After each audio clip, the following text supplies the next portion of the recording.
to America. But they don't just yell it, they actually do it. Over those 47 years, it's estimated that 1,200 Americans have been killed by those saying, "Death to America." Not all of those were military. On October 7th, Hamas, directly funded by Iran, killed 46 Americans. 46. We hear a lot about how bad they are. We can agree they're bad, but there's always a but. But we shouldn't do anything, I guess. Well, again, I believe that when someone tells you thousands of times over 47 years they want to kill you, you should believe them. This resolution makes a simple premise that we cannot allow Iran to get nuclear weapons. Why? Because of the second thing Iran seeks to do, create missile capability to deliver those missiles to the United States of America.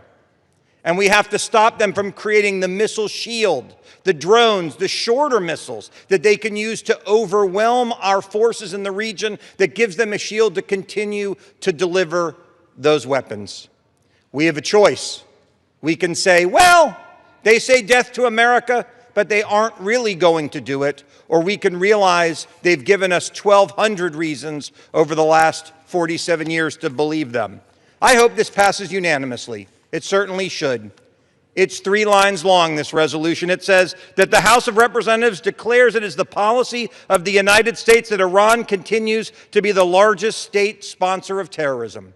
That is all it does. And if you believe like I do, when people say death to America, you should believe them, then you should vote for this, and this should be an easy vote. I thank the chairman for bringing this up today, and I hope all of my colleagues will support it. I yield back. Reserve. Gentleman reserves. Gentleman from New York is recognized. Reserve. Gentleman reserves. Gentleman from Florida is recognized. Mr. Speaker, I'm pleased to yield 2 minutes to the gentleman from Montana. Mr. Gentleman is Zinke. recognized for 2 minutes. Thank you, Mr. Chairman. And while we all in this body mourn the deaths of our 6 heroes, we should remember earlier, as a deputy commander of the Special Forces of Iraq, I lost many friends as a result of Iran sponsoring weapons targeting. One of them was Command Sergeant Michael Stack, killed by Iranian weapons and targeting on April 2004. We should also recognize that Gaza,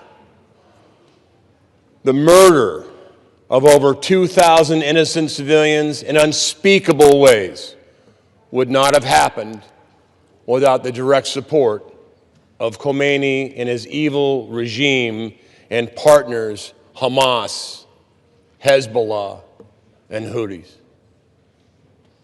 Iran is an evil empire, not the people, the Khomeini regime, which controls their great Iranian people and does not allow prosperity.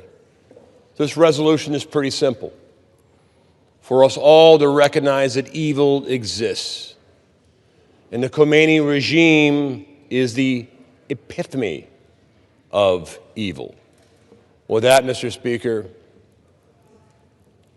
I yield. Thank you, Mr. Zinke. The gentleman from Florida reserves. Gentleman from New York. I reserve. Gentleman reserves. Gentleman from Florida. Mr. Speaker, I have no more speakers, and I am prepared to close. Gentleman reserves. The gentleman from New York is recognized. Thank you, Mr. Speaker.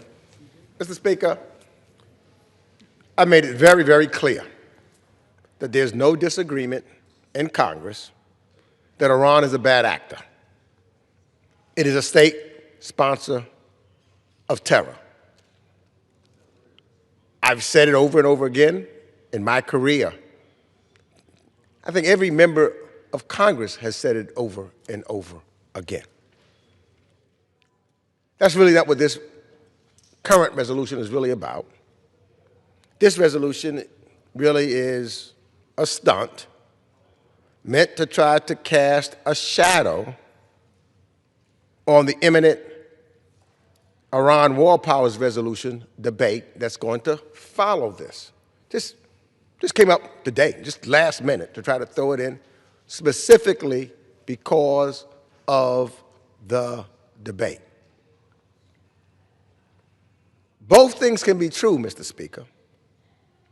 Congress can recognize that Iran is a bad actor, as we've have done multiple times. And the President of the United States cannot unilaterally drag our country into war without congressional deliberation, debate, and authorization. The Constitution of the United States of America says that only Congress can declare war. So that's what the next debate will be all about. Do we want to live up to what we took an oath of office and take a vote for the American people to see where everyone stands and to be sure that we are not giving away our power to the executive branch of government, that we in Congress are going to do our job that the Constitution states that we should do. If the Constitution wanted one person to make that decision, it would have so stated. So yes, I will be voting for this resolution, absolutely, 100%. I have for so many other similar resolutions over the years. But I plan to also do my constitutional duty, to take my responsibility, not to give it away to the executive branch of government, not to shrink from my responsibilities. I plan also on voting for the war powers resolution on Iran in the debate immediately following this resolution, which we've passed numerous times in this House. And so it's a stunt, but unfortunately that's where we are as opposed to doing real business. And I yield back the balance of my time. The gentleman yields back. The gentleman from Florida is recognized. Thank you, Mr. Speaker. I'm going to close, but I'm going to respond to some of these comments as well. My colleague has said things that we agree on. Iran is a bad actor. Iran is a state sponsor of terror. He said there's no dispute about these things. My colleague has also said that he will vote for the upcoming war powers resolution. There's not a resolution that's coming before us that gives the president any authority or authorizes the military to defend the United States of America in any way, shape, or form against that threat that there is no dispute about, that bad actor, as it was characterized, that state sponsor of terror that everybody agrees on. There is no war power resolution coming that says, go out there and under these parameters, defend the United States of America. President Trump is utilizing his Article 2 authority, his constitutional Article 2 authority, to defend the United States of America against that imminent threat that we agree upon. My colleagues ask is that the president do nothing to defend the United States of America. My colleague talked about this resolution that outlines all of these historical actions and that we affirm Iran is the largest state sponsor of terror. It says it does nothing and acknowledge he's voted on resolutions just like that many times. That's true.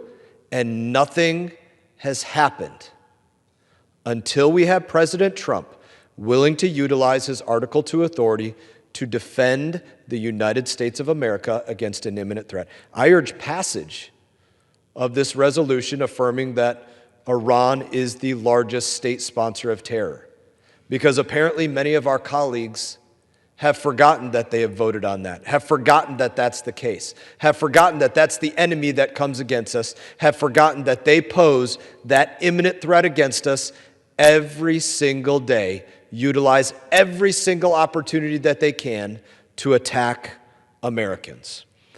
I will close with this.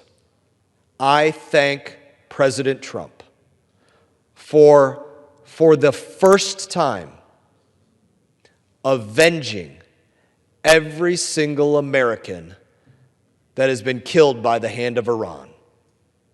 That was not the purpose of this operation, but it is the purpose of my personal thanks. Thank you, President Trump, for avenging every service member that was killed by the hand of Iran, every contractor, every civilian that has been throughout the Middle East, every person wrongfully detained, every single person killed by that hand of Iran. Thank you, President Trump, for finally stepping up and defending the United States of America. Mr. Speaker, I yield back. The gentleman yields back. The question is, will the House suspend the rules and agree to House Resolution 1099? Those in favor say aye. Those opposed, no. In the opinion of the chair, 2/3 being in the affirmative, the rules are suspended, the resolution is agreed to, and without objection, the motion to Speaker, I reconsider request is laid that the yeas and nays. The yeas and nays have been requested. All those in favor of taking this vote by the yeas and nays will rise and remain standing until counted. A sufficient number having risen, the yeas and nays are ordered. Pursuant to Clause 8 of Rule 20, further proceedings on the question will be postponed.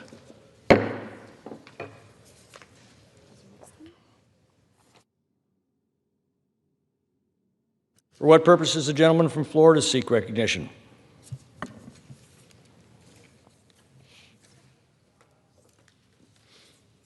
I'll let you know in 1 minute, Mr. Speaker.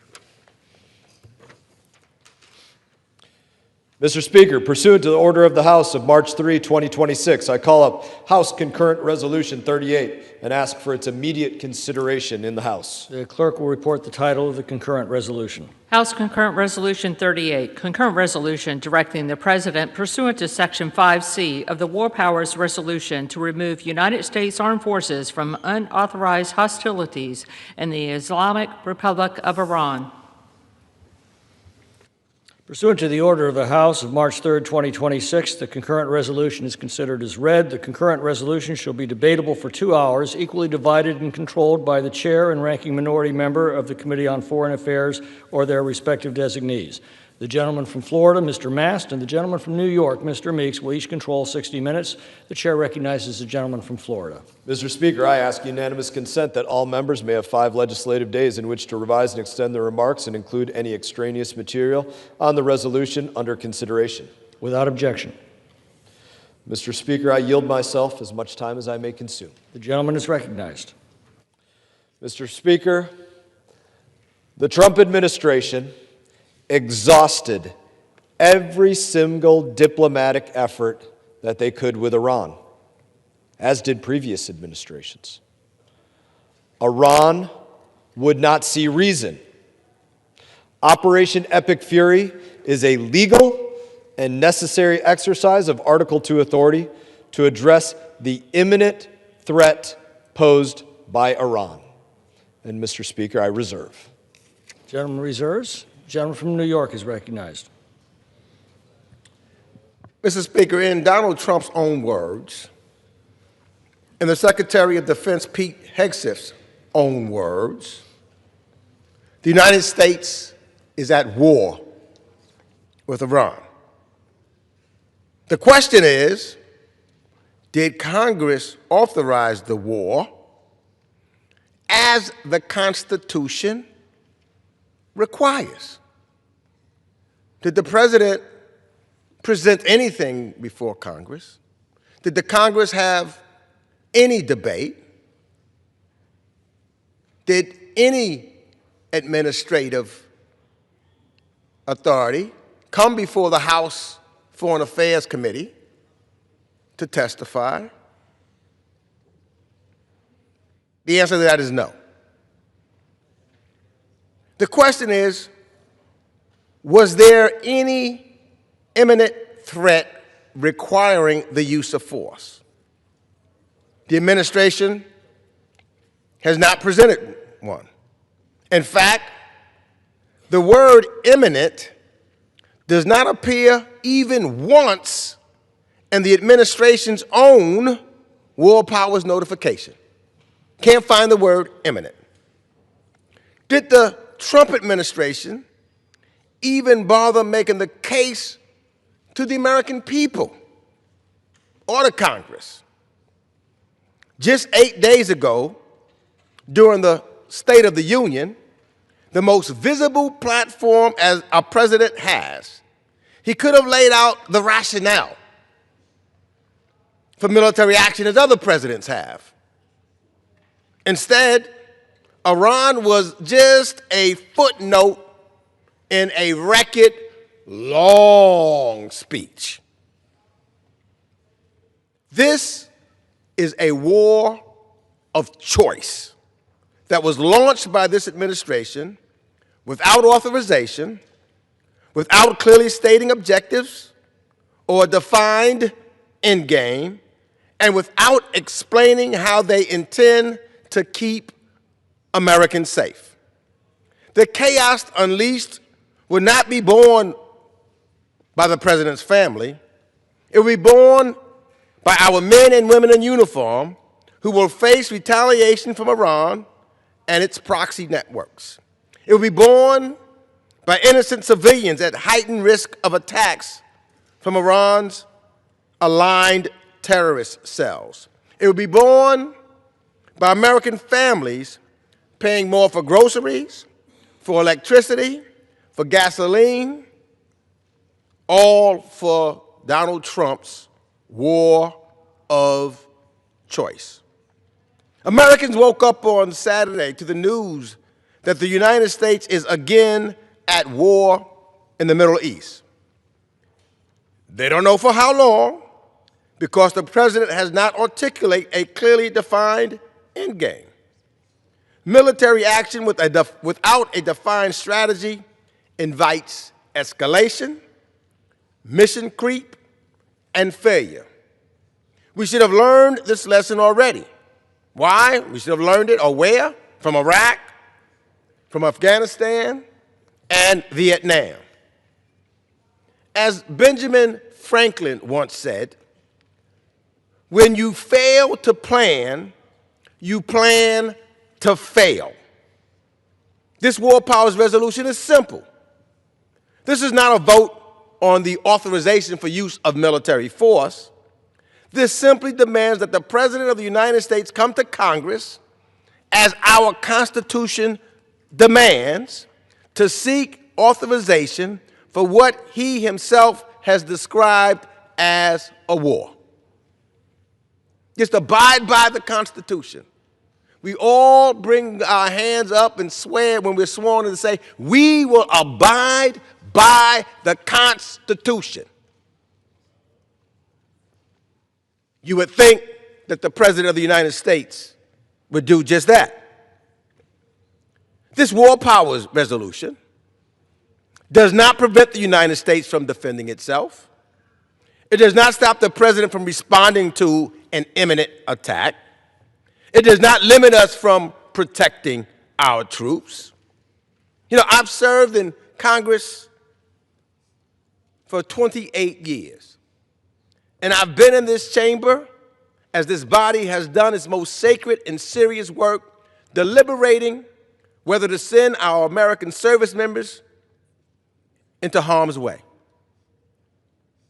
It's a difficult vote. It's a serious vote. Without question, the hardest vote that I've ever had to take. But that's my responsibility. I took a pledge to the Constitution that I would follow it. You know, I was here for the vote after 9/11 to go into Afghanistan. A heavy decision. The president brought information in. We had dialogue, we had conversation, we had debate. We did something else. In the House Foreign Affairs Committee, we had hearings. We had administration officials come in. I wasn't even the ranking member or the chair or anything else. I was just a member of the committee. I could call the administration and say, I need to speak to a deputy secretary or the secretary. And they would come into my office and we would have this dialogue to determine whether or not we were going to go into this war. Has that happened now? For over a year. For all the times. Not once have we had a hearing in the House Foreign Affairs Committee. We've asked to have individuals that were negotiating.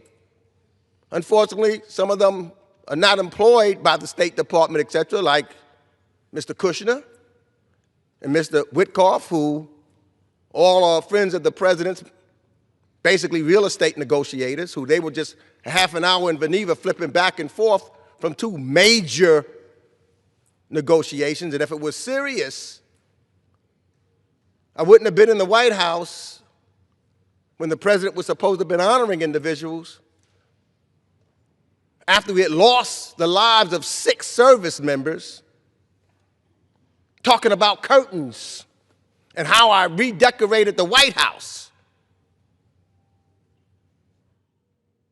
This is too serious a decision for me. I would hope for the President of the United States also. So,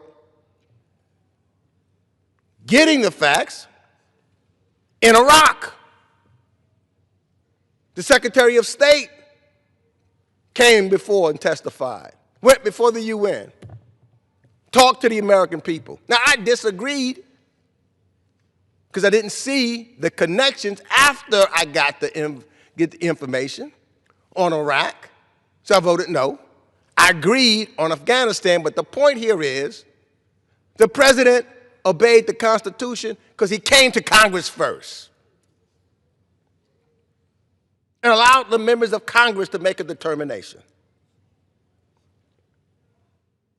What has to stop, because what has happened year after year in my time here, I have watched Congress gradually relinquish its authority on matters of war to the executive branch. We've allowed overly broad authorizations for the use of military force to remain on the books. We've permitted presidents of both parties to commit forces without a vote. This war with Iran is the most extreme example of that abdication.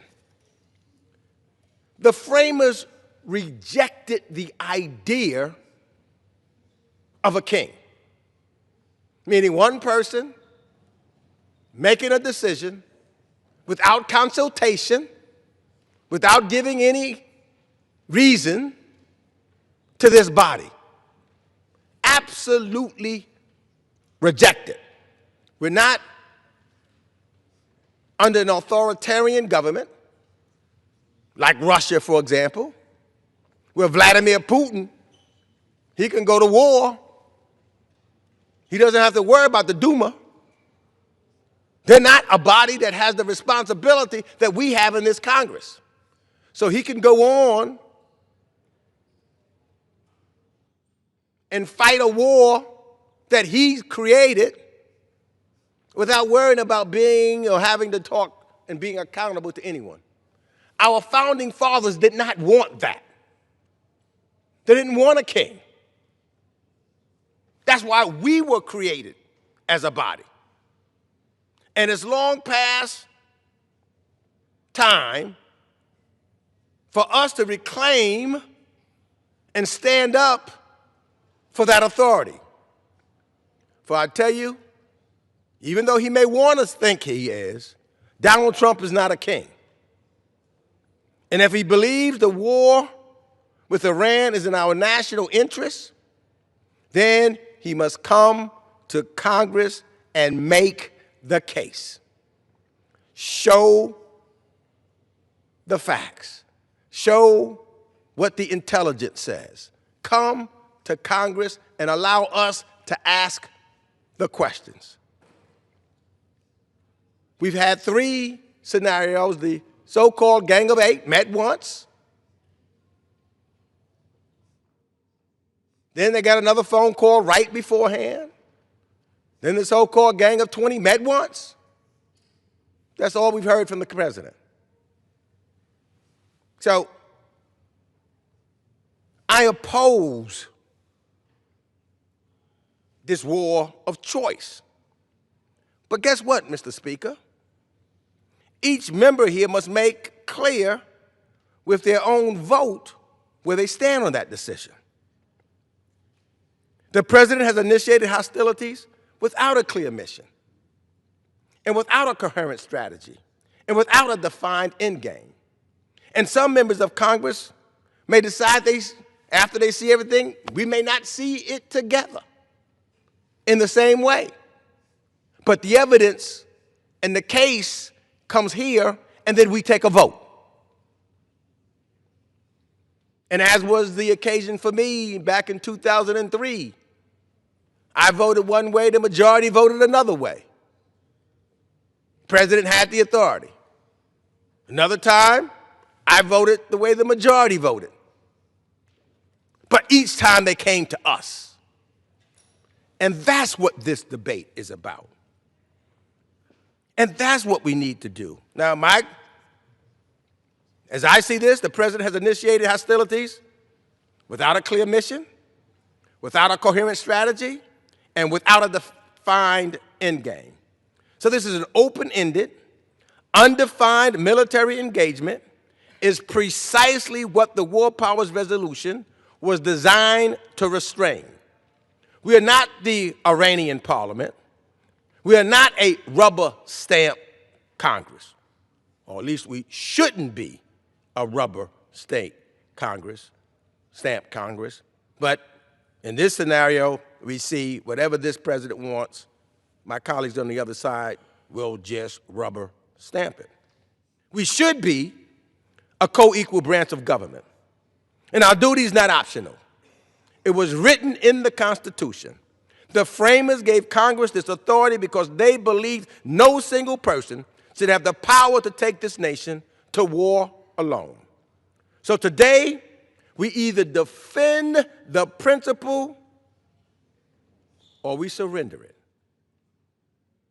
I choose to defend the Constitution and defend the principle and do my job that I put my hand up and swore I would. Hard votes, easy votes, I'll take them all because that's what I swore an oath to do. And with that, I reserve the balance of my time. The gentleman reserves. The gentleman from Florida is recognized. Thank you, Mr. Speaker. I yield myself as much time as I may consume. Gentleman's recognized. My colleague talked about choices. Defending yourself is a choice. It's a choice that not everybody makes. Some people, instead of defending themselves, curl up into a corner and cry and turn their eyes. Some people stand up and they step into the fight and they make the tough choice of going through the battles that it takes to defend yourself. I will thank again President Trump for defending America from an imminent threat that no other president has had the guts to stand up to. What is that imminent threat? What was that imminent threat? That President Trump is doing his duty, his constitutional duty, his Article 2 authority to defend America against. I will tell you, it is something that almost every single member of Congress has literally agreed upon up until President Trump decided to defend America. Previously, almost every member of Congress voted to call Iran the largest state sponsor of terror. And tomorrow we will cast a vote on what was just debated about reaffirming that they are the largest state sponsor of terror. Nearly all members unanimously voted to condemn their continuous funding of terrorist proxies like Hamas and Hezbollah. What does that mean? It means they give them money, they give them weapons, they give them training, they give them direction on where to find and how to kill Americans, and then they reward them for doing that. Almost every member of Congress has voted unanimously to condemn that. It was almost a unanimous vote calling their nuclear program a massive threat to the United States of America. My colleague over there voted in the affirmative on that. Almost every one of us voted to designate the Islamic Revolutionary Guard Corps as a terrorist organization. Those votes, they didn't just happen for no reason. We have seen Iran as an imminent threat against America, not just for the last 4 days, not just for the last 4 months or 4 years, but for the last 40 years. Why do they continue to be an imminent threat? Because they have never faced an imminent response until President Trump. Instead, we told them, when I say we, I could say America, but really it was my Democrat colleagues that told them this, told them how much uranium they could enrich instead of they can't do it, period. We told them when they could have a nuclear weapon instead of no. And on top of that, again, I say we because it's the America, but it was really my Democrat colleagues, gave them pallets of cash. That's a fact. Me especially. Many of my other colleagues, I wouldn't take this away from anybody here. No one wants to see our military go into combat or war or conduct combat operations or battle or whatever word somebody wants to use to describe it.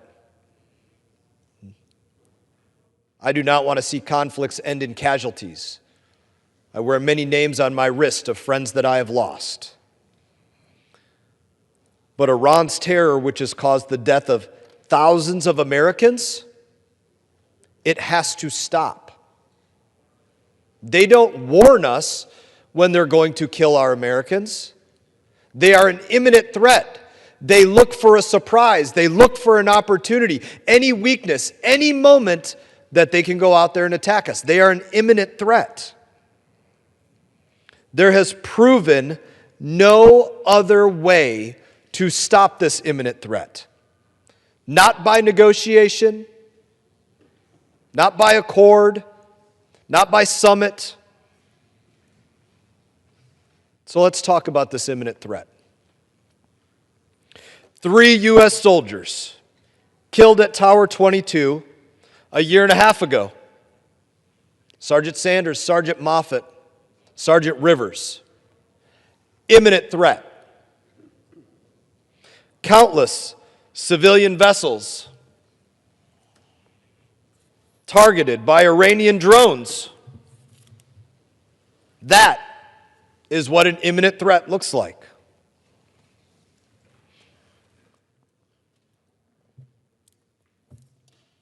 This one just pisses me off beyond belief. 10 U.S. Navy sailors captured and held on their knees at gunpoint by the Iranian Navy. Imminent threat.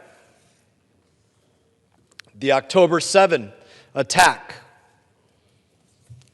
killing 1,200 civilians, including 46 Americans, supported by Iran. Again, that is an imminent threat. Very personal to me. Iran's killing of an estimated 1 in 6 American service members in Iraq between 2003 and 2011. Imminent threat. Beyond that, U.S. fighter jets lost, sunk off one of our carriers in the Red Sea because of Houthi attacks. That is an imminent threat. If you ask an American whether they want war or combat? You could ask me that question. I would say no. I don't want it. I've been in it. I don't want it for my children. But we do want President to stop Iran's imminent threats. If I said, do you want combat? Anybody with sense would say no. What do you want us to do if there's 10 American Navy men and women put on their knees at gunpoint by Iran? We want you to take care of that. Do you want us to go into combat? No. What do you want us to do if there's 3 American service members killed at Tower 22 by that imminent threat? We want you to take care of that.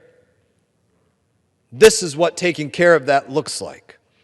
President Trump has been clear, consistent, and transparent. Iran cannot have a nuclear weapon. And he made every effort to address this through diplomatic means. Let me quote directly from a resolution that Democrats overwhelmingly supported, including my colleagues. The House of Representatives declares it is the policy of the United States to use all means necessary to prevent Iran from obtaining a nuclear weapon. Leader Jeffries voted on it. Ranking Member Meeks voted on it.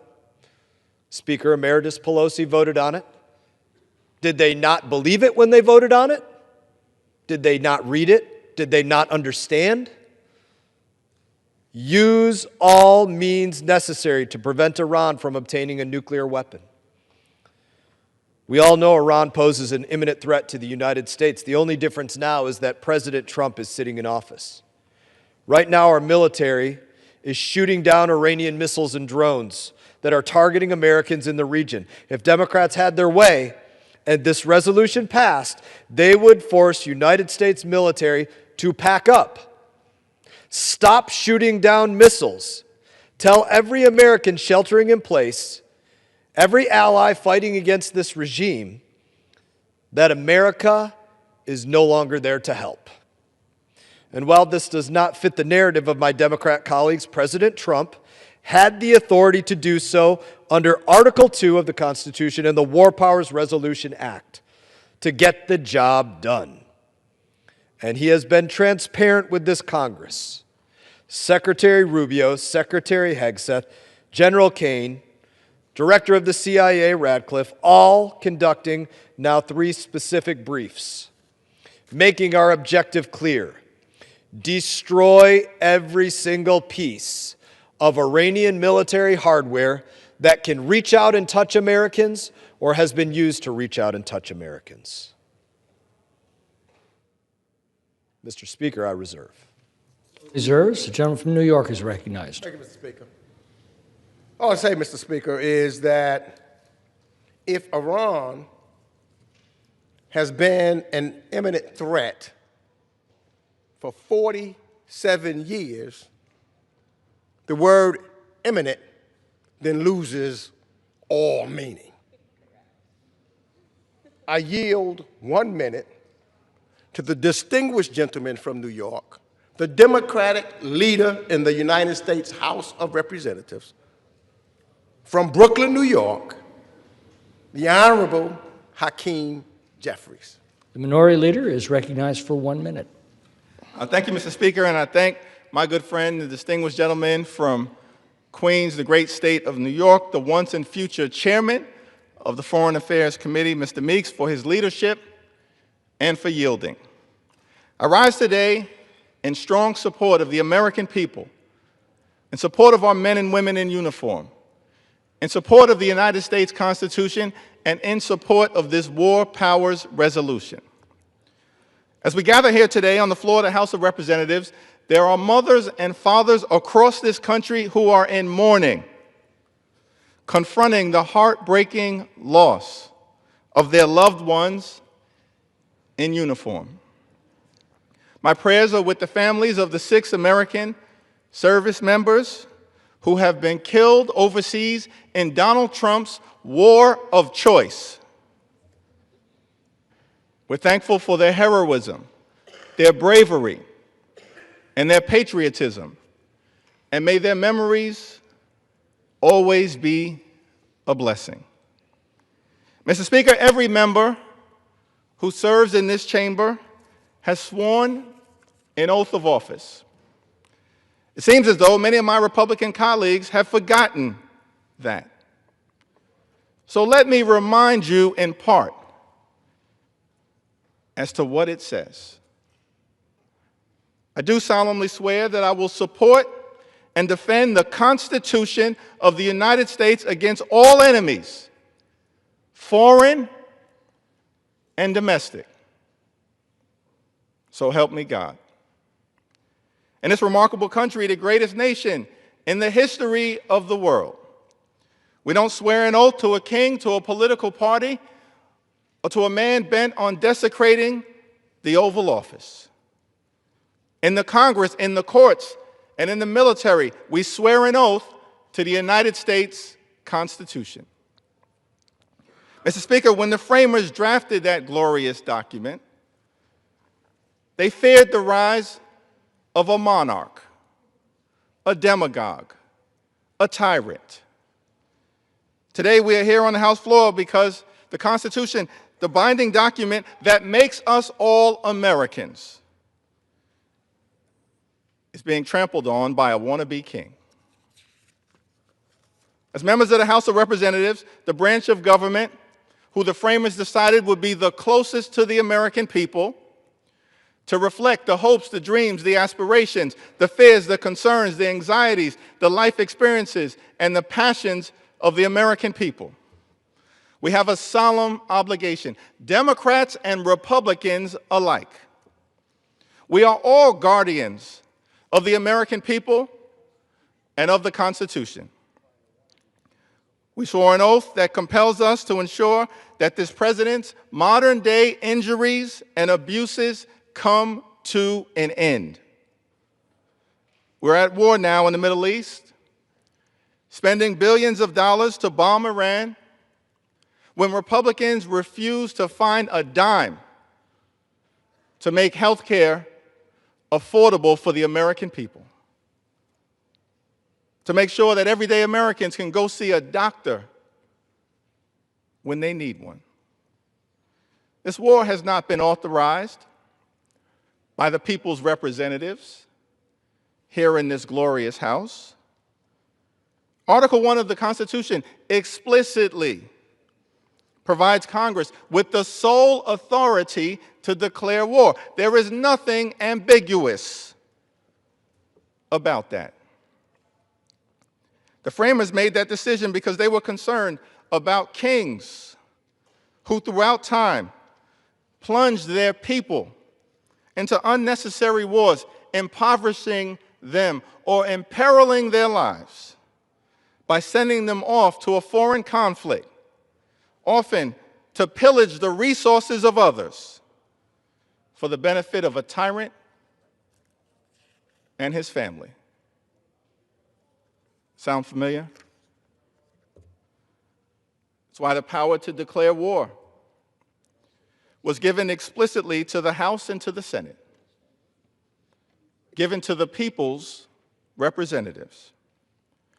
Abraham Lincoln, as a member of this House in 1848, once profoundly observed, the provision of the Constitution giving the war-making power to Congress was dictated, as I understand it, by the following reasons. Kings had always been involving and impoverishing their people in wars, pretending generally, if not always, that the good of the people was the object. This our convention understood to be the most oppressive of all kingly oppressions. And they resolved to so frame the Constitution that no one man should hold the power of bringing this oppression upon us. Then Congressman Abraham Lincoln, Republican Congressman, 1848. That is why we have advanced this War Powers resolution today. Donald Trump intentionally refused to get authorization from Congress for this war of choice, a war that has now exploded to more than 10 countries across the Middle East. The President has not even, Mr. Speaker, bothered to offer a coherent answer to the most basic questions that any commander-in-chief should address when making the solemn decision to take us to war. Why are we doing this? What are our objectives? How will this all end? Mr. Speaker, if this military action, this war, is so principled, why is the President unwilling or unable to make his case directly to the American people? If the tremendous cost to American taxpayers in terms of sacred human lives and our nation's precious resources is so justified, why does the President's rationale, why does the administration's rationale change every single day? Now, make no mistake, Iran is a bad actor. They must be confronted for their nuclear aspirations, painful human rights abuses, and repression of its own people, including the slaughter of thousands of civilians during the recent protests. It is the leading state sponsor of terrorism. It is a brutal regime that presents a serious threat to our allies in the Middle East, including Israel, Jordan, and the Gulf states.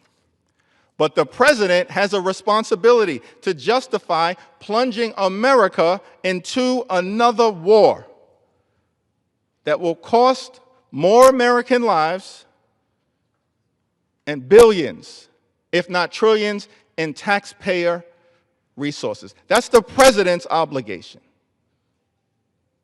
And he has fallen woefully short of that responsibility. Now, the Trump administration has offered at least 5 different reasons to justify the war, all of which are built on deception and misdirection. First, Donald Trump claimed that the U.S. would attack Iran to protect the demonstrators who were risking their lives to demand democratic change. He even urged them weeks ago to rise up and seize state institutions. But as the regime cracked down brutally, killing tens of thousands of their own citizens, the President did nothing. Even as Donald Trump urged ordinary Iranians to take greater risks, there was never a viable military option for defending unarmed protesters against a brutal police state without sending hundreds of thousands of American troops into Iran. It was an empty pledge to the Iranian people that the current bombing campaign does nothing to undo. Second, Donald Trump and his advisors claim that Iran's unwillingness to negotiate away its nuclear program left no choice but for us to attack. Now, this is the very same person, Mr. Speaker, who told the country last summer that Iran's nuclear program was completely and totally obliterated. The same administration whose Department of Defense has said that the Iranian nuclear program was set back several years, and whose State Department said Iran isn't even enriching uranium today. Mr. Speaker, was the Commander-in-Chief confused in June, or is he confused right now? It was not long ago when America could be sure that we were preventing Iran from pursuing a nuclear weapon. The Iran nuclear agreement successfully did that until Donald Trump recklessly decided to pull the plug because he suffers from Obama derangement syndrome. The President has spent much of the past year trying and failing to restore the same negotiated safeguards he abandoned for partisan political reasons. And because of his failure to negotiate the guardrails that he destroyed, he has now taken us to war. Third, President Trump claims that Iran poses an imminent threat to the United States through its development of intercontinental ballistic missiles that could perhaps someday reach our shores. If Iran is actually on the verge of having that capability, the president should provide the evidence. But no such evidence has been presented to this Congress or to the American people. We can only assume that it does not exist. Fourth, Donald Trump said that he wanted to achieve regime change.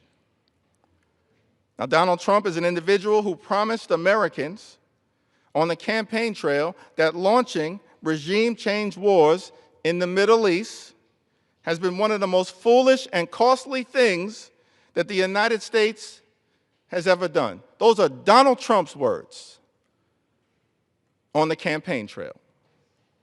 Candidate Trump said that if elected, he would never get our country into an endless regime war. President Trump has now done the exact opposite.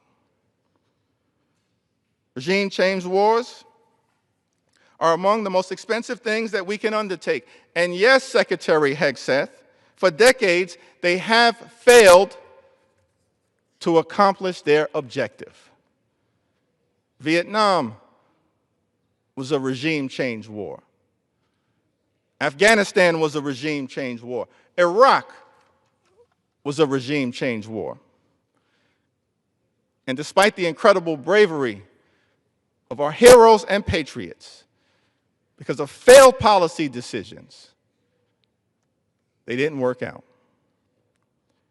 Even if the Iranian regime were to fall, we have no way to control what comes next, which most experts believe would be the Iranian Revolutionary Guard-led government rising up and being just as repressive and antagonistic as the current theocracy, and perhaps even more committed to the acquisition of nuclear weapons. Fifth, and most recently, Donald Trump said, "I had a feeling Iran would attack," as some sort of rationale for going to war. Donald Trump had a feeling that Iran would attack. The United States government has initiated a war, put American lives at risk. 6 patriots have already been killed. Thousands of American citizens are stranded in the Middle East, and he's plunged the entire Middle East into a war and chaos over a feeling. It's outrageous, it's unacceptable, it shocks the conscience. The last few days, 6 service members have died, and the Trump administration has acknowledged that more of our heroes are going to be killed. We have no concrete justification for why we are putting American troops in harm's way and spending billions of dollars on a foreign war while the affordability crisis rages here at home. A crisis Donald Trump said he would fix on day one, but instead, Republican policies have made worse. Taxpayer dollars should be used to drop grocery prices, drop housing costs, and drop health insurance premiums. Instead, Donald Trump is spending billions of taxpayer dollars to drop bombs in the Middle East. Mr. Speaker, the president's war is unwise, it's unpopular, unauthorized, unlawful, and unconstitutional. And in the United States, we serve the rule of law,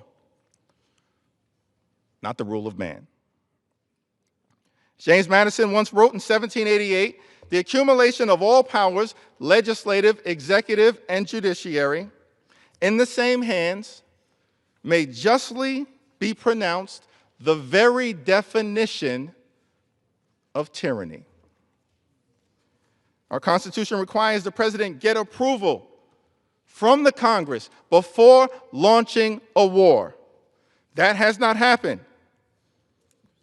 And that's why this bipartisan resolution, led by Democrats, is on the floor of the House of Representatives today. In their wisdom, the framers believed that they had made it impossible for a president to do what Donald Trump has just done, and that no other president has done before, launched a major war in the Middle East without the approval of Congress. That's what Donald Trump's time in office has been all about. Failure after failure, betrayal after betrayal, disaster after disaster. In his return to the presidency, Mr. Speaker, Donald Trump has left America less prosperous, less safe, and less free. He has hurt us again and again, failed us again and again. And now, by launching this unauthorized war of choice, setting fire to our Constitution. The American people deserve better. And as Democrats, we're committed to continuing to fight to use your taxpayer dollars to lower the high cost of living, to fix our broken healthcare system, and to clean up corruption. And we stand on the floor here today to make sure that those taxpayer dollars are being used in ways that are designed to make life better for the American people, not launching another endless war in the Middle East that is destined to cost more American lives and waste billions, if not trillions, in taxpayer dollars. We are here to stand up for the American people. We are here to stand up for our men and women in uniform. We are here to stand up for the rule of law and the United States Constitution. We will not rest until we end this national nightmare and continue America's march toward a more perfect union. Vote yes on this War Powers Resolution. I yield back. Gentleman yields. The gentleman reserves. The gentleman from Florida is recognized. Thank you, Mr. Speaker. I heard a lot there. I didn't hear any discussion of Article 2 authority. I heard a lot of reminiscing, but I didn't hear any reminiscing about Libya either.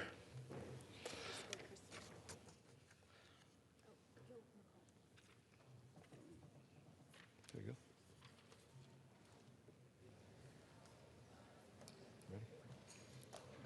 go. Mr. Speaker, I'm pleased to yield 4 minutes to the gentleman from Texas, Chairman Emeritus of the Foreign Affairs Committee, Mr. McCall. The gentleman from Texas is recognized. Thank you, Mr. Speaker. Thank you, Mr. Chairman. Speaker, in 1979, the Islamic Revolution began, and a dark veil of terror descended upon the Middle East. Since then, Iran has operated as the nucleus of the world's most dangerous terror network.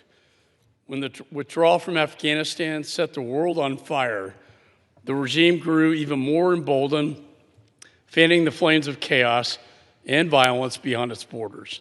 From that moment onward, China, Russia, and Iran have been locked together in an unholy alliance, which seeks to destroy Western values and upend the global balance of power. Iran has played a key role in these malign efforts, arming Russia with lethal drones to massacre Ukrainians and fueling China's military machine through illicit sales of oil. Its terror proxies, Hamas, Houthis, and Hezbollah, have sown terror and instability across the world. This is a regime that values martyrdom over prosperity and chaos over peace. Their legacy of American bloodshed in Beirut and the USS Cole, to harboring terrorists after 9/11, to backing Hamas's unprovoked October 7 attacks that killed 46 Americans. A regime this murderous can never be allowed to have a nuclear weapon. Thanks to President Trump and Operation Epic Fury, The dark shroud that covered the Middle East for nearly 5 decades has now been lifted. And the people of Iran, who have suffered so greatly at the hands of the Ayatollah, finally have a chance for freedom. This is an historic moment, one that could finally put the Middle East on the path to peace. In my judgment, Iran's decision to hit our partners with was a severe miscalculation, turning the Gulf nations against Iran. Meanwhile, the regimes of the so-called allies, Russia and China, have abandoned Iran. Iran is isolated and now an island, and normalization between Israel and the Arab nations, as envisioned in the Abraham Accords, is now at hand. Despite these truths, congressional Democrats are seeking to force President Trump to halt Epic Fury mid-operation, risking the objectives of this critical mission solely for political purposes.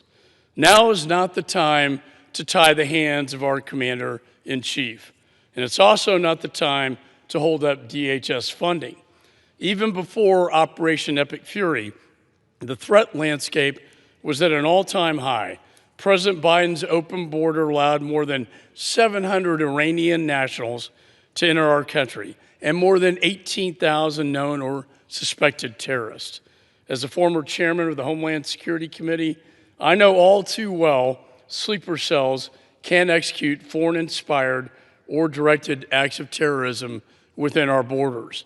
And we have already seen that happen in my hometown of Austin, where 3 people were tragically killed over the weekend at the hands of the terrorists. Operation Epic Fury confronts this threat head-on, severing the tentacles Iran has wrapped around the globe to strangle peace and spread terror. The Ayatollah's reign of terror began with weak leadership from President Carter. It will end with strong leadership from President Trump. This war powers resolution is ill-timed and ill-advised. Congress must stand with the president and our military to finally close, once and for all, this dark chapter of history and pave the way for lasting peace. And with that, I yield back. The gentleman yields. The gentleman reserves. The Not gentleman yet. from New York is recognized. I didn't reserve yet. I'm sorry. Mr. Speaker, I got to say I heard one of the craziest things from my colleague just a couple minutes ago, that if something has been going on for 40 years, it can't be imminent. It can't meet the definition of imminent if it's been going on for 40 years. That's one of the most absurd things I've ever heard.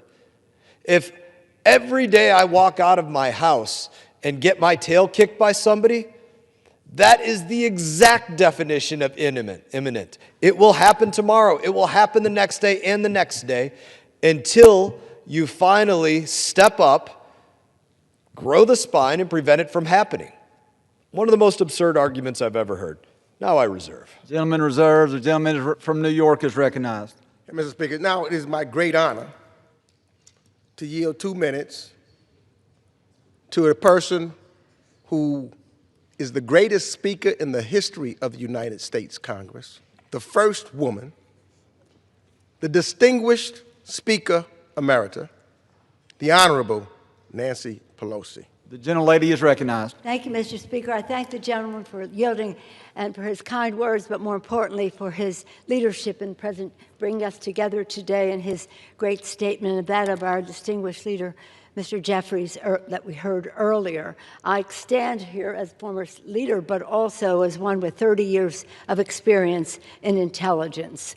And I think this is a very important debate for us to have. There are 2 debates going on here. One is a debate as to the Constitution of the United States. The other is whether Iran should have a nuclear weapon, which we all agree they should not. But that doesn't mean the Constitution of the United States should be a casualty of that because you want to take a shortcut to the war. I rise in mourning for the brave service members who have given their lives in this conflict. We honor their ultimate sacrifice, and we pray for them, their families, and all who are injured in it so far. I had some veterans, Mr. Speaker, in my office earlier today on 2 different occasions, and we talked about the fact that having 6 people killed so early at the beginning of a conflict, initiation of hostilities, is unacceptable. What is our plan? What do we have in mind for them? So again, we all agree Iran should not have a nuclear weapon, and to that end, that's why I'm so proud of what President Obama did with this. He was masterful in diplomacy in forging an agreement that verifiably prevented Iran from obtaining a nuclear weapon. I have this book of statements from our colleagues who told the president we need to see the substance of the agreement, we need to see the validation and proof of it all, we need the communication to the American people. The president respected the Congress and came and gave reasons, and this is for an agreement. And this president won't even come and give us the data for an action of war. So let's be clear, this is not a debate about the merits of the war. That's another debate. It's a debate of the Constitution of the United States. The beauty of the Constitution, central to it, is the separation of power. I yield the gentlelady another 30 seconds. Okay. Essential of power, Article 1, and in that Article 1 is, very importantly, the power of the Congress to declare war. So, but again, let us be serious about our oath of office to protect and defend the Constitution as we protect and defend the people of our country. That is our responsibility. That is what we will do. I urge our colleagues to vote in support of the Constitution, then go on to the debate of whether we should go into Iran or how we go into Iran. And I think that there'll be some mixed views on that, but that's a different subject. I urge our colleagues to honor your oath of office, honor the vision of our founders, honor the sacrifice of our men and women in uniform who've gotten us here today. Thank you. Gentlelady yields. Does the gentleman reserve? I reserve. Gentleman reserves. The gentleman from Florida is recognized. Thank you, Mr. Speaker. 3 quick points. Just number 1, it is Article 2 of the Constitution that gives the President the authority to defend us against the imminent threat of Iran. I would say that if the Iran nuclear deal was so masterful, why didn't they bring it before Congress and the Senate, before the Senate? And the final point that I would make is this. Again, last Congress, 354 members of Congress, including 150 Democrats and Speaker Emeritus Pelosi, who just spoke, all voted to say, use all means necessary to prevent Iran from obtaining a nuclear weapon. That was their vote. And I am proud to yield 4 minutes to the gentleman from Arkansas, Chairman of the Intelligence Committee, Mr. Crawford. The gentleman is recognized. I thank the Chairman, my good friend, Mr. Mast, for yielding and for his leadership on highlighting the error of removing the United States Armed Forces from a conflict. It will bring an end to a 47-year engagement. Mr. Speaker, make no mistake about it, the Iranian regime is the largest state sponsor of terrorism in the world, and despite extensive diplomatic efforts, the regime refuses to give up its nuclear weapon ambitions, its ballistic, cruise, and anti-ship missile production and proliferation, or its support of terror. As Secretary Rubio said yesterday, quote, Iran is run by lunatics, religious fanatic lunatics. They have an ambition to have nuclear weapons. They intend to develop those nuclear weapons behind a program of missiles and drones and terrorism that the world will not be able to touch them for fear of those things, end quote. When these murderous despots tell us what they want, that they want to eliminate us from existence, which they have said time and time again over the past 47 years, and now in a relatively short time frame, they attempt to sprint to the finish line by significantly hardening their conventional defensive posture, expediting the development of nuclear weapons, and showing their desperation by slaughtering thousands of their own people. It's clear that we have reached the point of no return, a point after which it's too late to respond. We all know that we wouldn't be here today if the president's name wasn't Donald Trump. Democrats have been calling for the U.S. to take action against Iran until Donald Trump did so. Last month, Democrats sponsored H.R. 7380, the Iran Act, chastising the Iranian regime for repeatedly shutting down internet connectivity and impeding the Iranian people from communicating during emergencies and exercising internationally recognized human rights. And earlier this year, the Democrats sponsored H.R. 5912, the Disrupt Act, would require the executive branch to, quote, develop a whole-of-government strategy to disrupt growing cooperation among the People's Republic of China, the Russian Federation, the Islamic Republic of Iran, and the People's Republic of Korea, which are the foremost adversaries of the United States, and mitigate the risk posed to the United States. This Democrat bill even states that the partnering of these four U.S. adversaries, quote, reinforces threats posed by each such adversary individually. Seems pretty clear to me that the Democratic rhetoric is argued in favor of cracking down on the brutal Iran regime, of course, until President Trump was the one to initiate the regime's demise. President Trump has a duty to protect Americans and the United States' interests both at home and abroad. The administration engaged in earnest diplomacy to mitigate the Iranian threat. It became crystal clear, however, that the Iranian regime used the diplomatic process to buy itself time to reconstitute its ballistic missile inventories and nuclear weapons program. As the threat neared its apex, a point beyond which mitigation would be impossible, President Trump lived up to his duty as commander-in-chief and took decisive action. On March 2nd, President Trump notified Congress, consistent with the oft-criticized War Powers Resolution of 1973, of military action used to address this threat to the American people and American interests.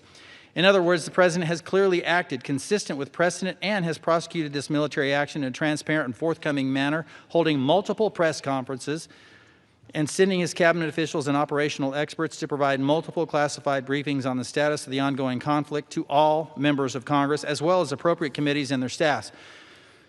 Mr. Speaker, passing the measure today would do nothing to keep America safe. It would do nothing to strengthen Congress, and all it would do is put America's safety and that of our allies at risk. It would allow Iran to once again rebuild its murderous regime and terrorize the world. Vote no. I thank Chairman Mast for his partnership and his leadership, and I yield the balance of my time. Gentleman yields. Reserve.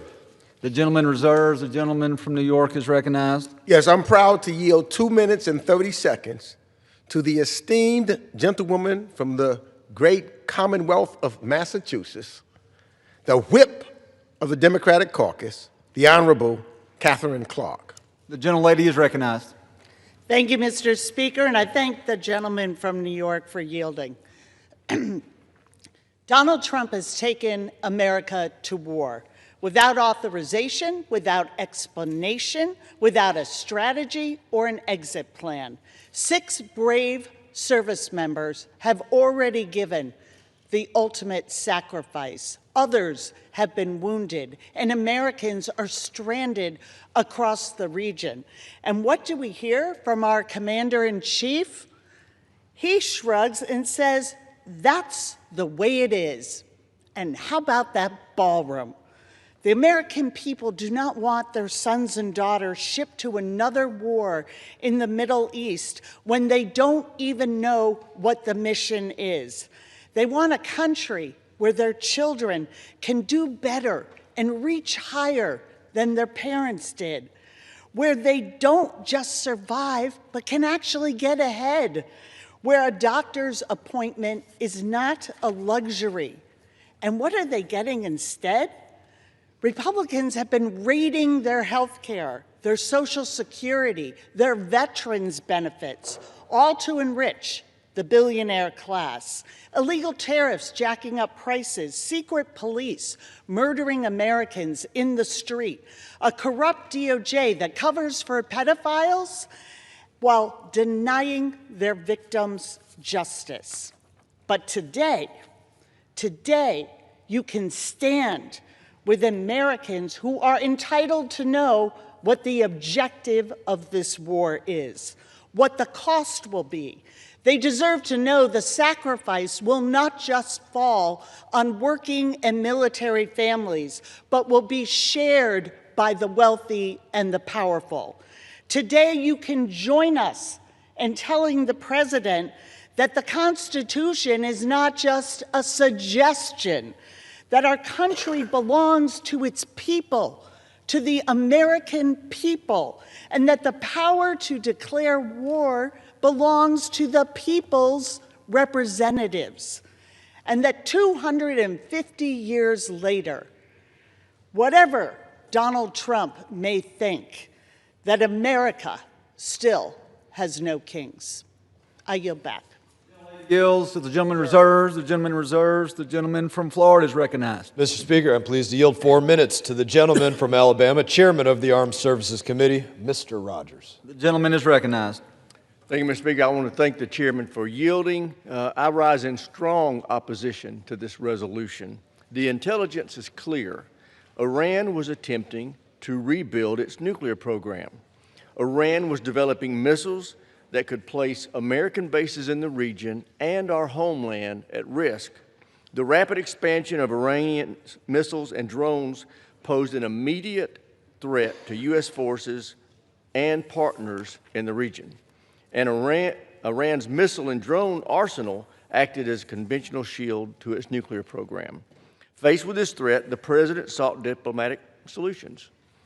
But the Iranian regime refused to abandon their pursuit of a nuclear weapon. They refused to limit their ballistic missile arsenal, and they refused to rein in their terrorist proxies. Only when it became clear that Iran would not agree to a peaceful resolution did President Trump take decisive action and lawful action to protect the American people. As Secretaries Rubio and Hegseth have repeatedly explained, this is a limited military operation with clearly defined objectives. Those objectives are, number one, to destroy the Iranian missile, drone, and defense infrastructure posing a threat to U.S. forces and partners in the region. Number two, to degrade Iran's industrial capacity to produce additional drones and missiles. And number three, to destroy Iranian naval assets with the capacity to threaten U.S. forces and the free flow of commerce through the region. Achieving these objectives will ensure Iran can no longer threaten the U.S. or our allies. Past administrations have allowed the threat from Iran to grow and fester to the problem we have now. President Trump took decisive action to end the threat and restore the credibility of American deterrence.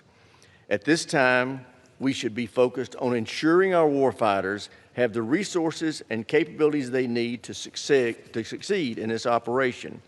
We should not pass any resolution that will end this critical operation before achieving these military objectives. Doing so would needlessly risk the lives of American service members and American allies. I ask all members to pray for the safety of our men and women in uniform and honor those who have made the ultimate sacrifice. I also urge my colleagues to oppose this resolution, and I yield back the balance of my time. The gentleman yields, and the gentleman from Florida reserves. The gentleman from New York is recognized. Yeah, I'm happy to yield 5 minutes to the gentleman from Kentucky and the sponsor of this important resolution, the Honorable Representative Thomas Massey. Gentleman from Kentucky is recognized. I thank the gentleman from New York. Mr. Speaker, James Madison wrote to Thomas Jefferson in 1789, "The Constitution supposes what the history of all governments demonstrates, that the executive branch of power is the most interested in war and most prone to it. It has accordingly, with studied care, vested the question of war in the legislature.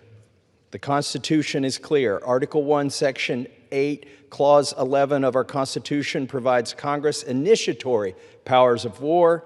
Article 2, Section 2, Clause 1 of our Constitution gives the President operational powers of war to wage that war.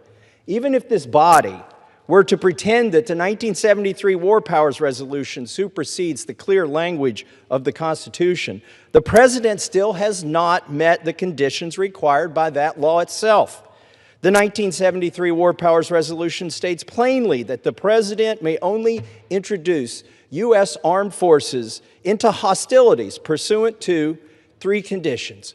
Either 1, declaration of war, 2, specific statutory authorization, or 3, a national emergency created by an attack upon the United States.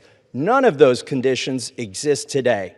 Iran has not attacked the United States, Congress has not declared war, and Congress has not granted specific statutory authorization. Beyond the constitutional question, here lies an even more important one. Why are we going to war with Iran? We owe our military service members a clear mission. And American families in my district want to know how this is going to help them pay for groceries. How does this make them any safer in their schools or in their neighborhoods? How does this help them pay for housing? Have we learned nothing from the laundry list of wars and regime change experiments we sparked across the Middle East that have racked up a total of at least $8 trillion of debt in Iraq, Libya, Syria, Afghanistan? A sustained war with Iran will not stabilize the region. It's already ignited the region. It will radicalize new generations of terrorists, and it will send more swarms of refugees into Europe and the United States.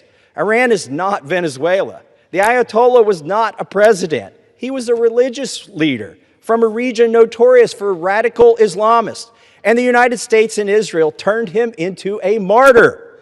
And in the process of doing so, we've already expended billions of dollars, and more solemnly, 6 American families must now lay to rest their sons and daughters. And for what? This administration can't even give us a straight answer as to why we launched this preemptive war. The president says we had to strike first because an Iranian strike was imminent. Meanwhile, the Department of Defense conceded there was no evidence of an imminent Iranian strike. Some told us this war was about nuclear weapons, but 6 months ago, we were assured our last strike on Iran decimated their nuclear program. So which is it? I think the most candid answer came from the Secretary of State, who told the press that Israel forced our hand and dragged us into this war again. And that truth is the very reason why it is Congress that must decide war. If American lives are to be risked and American blood is to be shed, that decision must be debated and voted on by the representatives of the American people. And that debate is meant to be arduous. And that vote is meant to be hard. I have a theory. I think my colleagues don't want to go on record because we have a terrible track record of meddling in the Middle East. They don't want their name associated with this when it doesn't turn out well. But Congress cannot be bothered with its constitutional duty because for many in this chamber, it's easier to simply allow someone else's sons and daughters to be sent to combat without their vote. And to be clear, we aren't even here to declare war today. All we're voting on is a war powers resolution to reassert the Constitution, that Congress must decide questions of war. And if Congress wants war, then the Speaker should hold a vote to declare it. Some say Congress authorizes war when we pay for it, when we pass the budget bill. Here's the problem. We haven't taken on the hard work of defining the mission for our sons and daughters who are going to fight. That's not in the budget bill. It never is. And to the men and women who are engaged in combat, I sincerely thank you, and I pray for your safety. It is for you that I wrote this resolution. It is for you that all of us are here on this floor working so hard to force this vote so that you will have a clear mission that you deserve, so that you will know when you achieve it, you can come home. And with that, I urge support for this resolution, and I yield back. Gentleman from Kentucky yields, and the gentleman from New York reserves. The gentleman from Florida is recognized. Thank you, Mr. Speaker. I urge not supporting this resolution, but I am thankful that my colleague at least started to talk about that there is an Article II authority. He actually discussed that. And when is something an emergency? That's what a real debate can be. I've laid out very clearly a number of reasons why I believe in national emergency, why I believe that threat is imminent. A number of things that have happened. My colleagues over there said, well, something can't be imminent if it's been going on for years. To me, that would be the definition of imminent if it's been ongoing for years. But at least my colleague was willing to have that debate, although I disagree with him and urge not passing his legislation. I am pleased to now yield 3 minutes to the gentleman from New Jersey, Chairman of the Subcommittee on Africa, Mr. Smith. I thank you, the distinguished chair, for yielding. Gentleman is recognized. Thank you. Mr. Speaker, for far too long, Iran has held the world hostage with its nuclear threats, unbridled violence and hate, the pervasive use of torture and rape, and Nazi-like anti-Semitism. Iran is the world's worst state sponsor of terrorism. All diplomatic initiatives to secure peace, justice, and reconciliation with the Iranian dictatorship have been fruitless. President Trump is a man of his word and means it when he says Iran must never be permitted to acquire a nuclear weapon. Despite ample warnings and admonishments to negotiate seriously, which it has never done, Iran has defied U.S. diplomacy to end its decades-long quest to procure nuclear weapons and cease its despicable violence against Americans, Israelis, and the Iranians themselves. Among the many egregious concessions made in 2015 by President Obama to the Iranians was to get a deal included the removal of a treaty obligation that would have ended Iran's missile program and prevent the production of ballistic missiles that are today raining down on Americans, our military in the region, the Israeli civilians, and our friends in neighboring countries. In the debate on the House floor in 2015, I stood right here and said, Iranian Supreme Leader Ayatollah Khamenei criticized the call for Iran to end its ballistic missile program, characterizing it as a stupid, idiotic expectation, claiming that the Revolutionary Guard should definitely carry out their program and not be satisfied with the present level of missiles. Khamenei said they should mass produce those missiles, and mass produce they have, killing thousands and putting millions more at risk. It is estimated that Iran produces 100 missiles each and every month. I would remind my colleagues that the Joint Comprehensive Plan of Action signed by China, France, Germany, Russia, and the UK, and of course the United States, the P5+1, had a sunset date of October 18th, 2025. I remember asking for, during debate in committee and on the floor, sunset?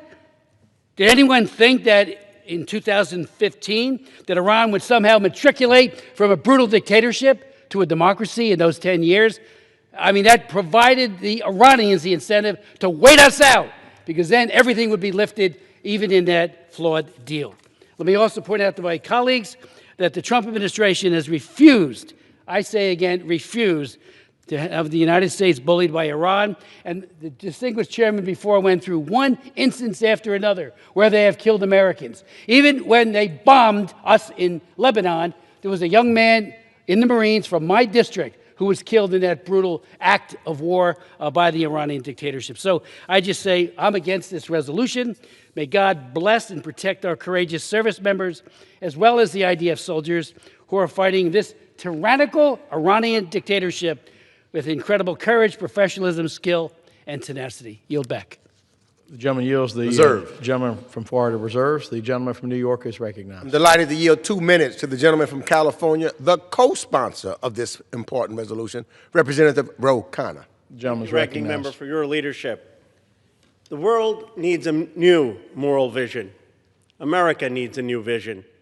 We are seeing militarism erode the soul of our nation, leading to a regime change war in Iran and utter human devastation in Gaza. Simply put, we have lost our way. We are back to the law of the jungle, where might makes right and where the Middle East descends into a Hobbesian war of all against all.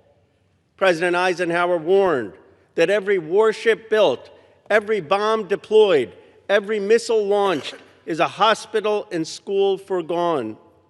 A world in arms, he said, is stealing the hopes of our children. Today, this vote on Iran is not a procedural vote. It is a profoundly moral vote. It is a vote to direct our resources towards healing our own people, towards health care that saves lives, jobs that restore dignity, housing that shelters families instead of raining destruction on other nations. It is a vote to renew an America that leads once more through diplomacy, statesmanship, and principle. An America that strives to end cycles of violence rather than ignite them. An America that cooperates with other nations rather than bullying them into submission. An America committed to confronting child poverty, the climate crisis, and illiteracy to advance our shared humanity. An America that is respected in the world again. The world needs an America that finds its moral center, Mr. Speaker. Let us rise to this historic challenge. In this body, let us declare with courage and clarity that we reject this illegal and unjust war in Iran. Let us choose moral renewal over further moral decay. Thank you, Mr. Ranking Member. The gentleman yields, and the gentleman from New York reserves. The gentleman from Florida is recognized. Mr. Speaker, let me tell you why not to trust what was just said as the gentleman walks out. Here's what he voted for. Iran's ongoing nuclear escalation poses a serious threat to the United States and its partners. That's literally what he voted for. Use all means necessary to prevent Iran from attaining a nuclear weapon. To me, that seems pretty damn imminent. Mr. Speaker, I'm pleased to yield 3 minutes to the gentleman from Texas, chairman of the subcommittee on Europe, Mr. Self. The gentleman from Texas is recognized. Thank you for yielding, Mr. Chairman. I rise here in response to my colleague from across the aisle. I thought we were talking about the War Powers Act and not the Democrat social programs. That's what I'm going to do. President Trump's decision to strike Iran is not starting a forever war, it's ending a forever war. For half a century, the Islamic Republic of Iran has cast a shadow over the Middle East and trapped the region in a dark age. When the regime chants death to America, death to Israel, they mean it.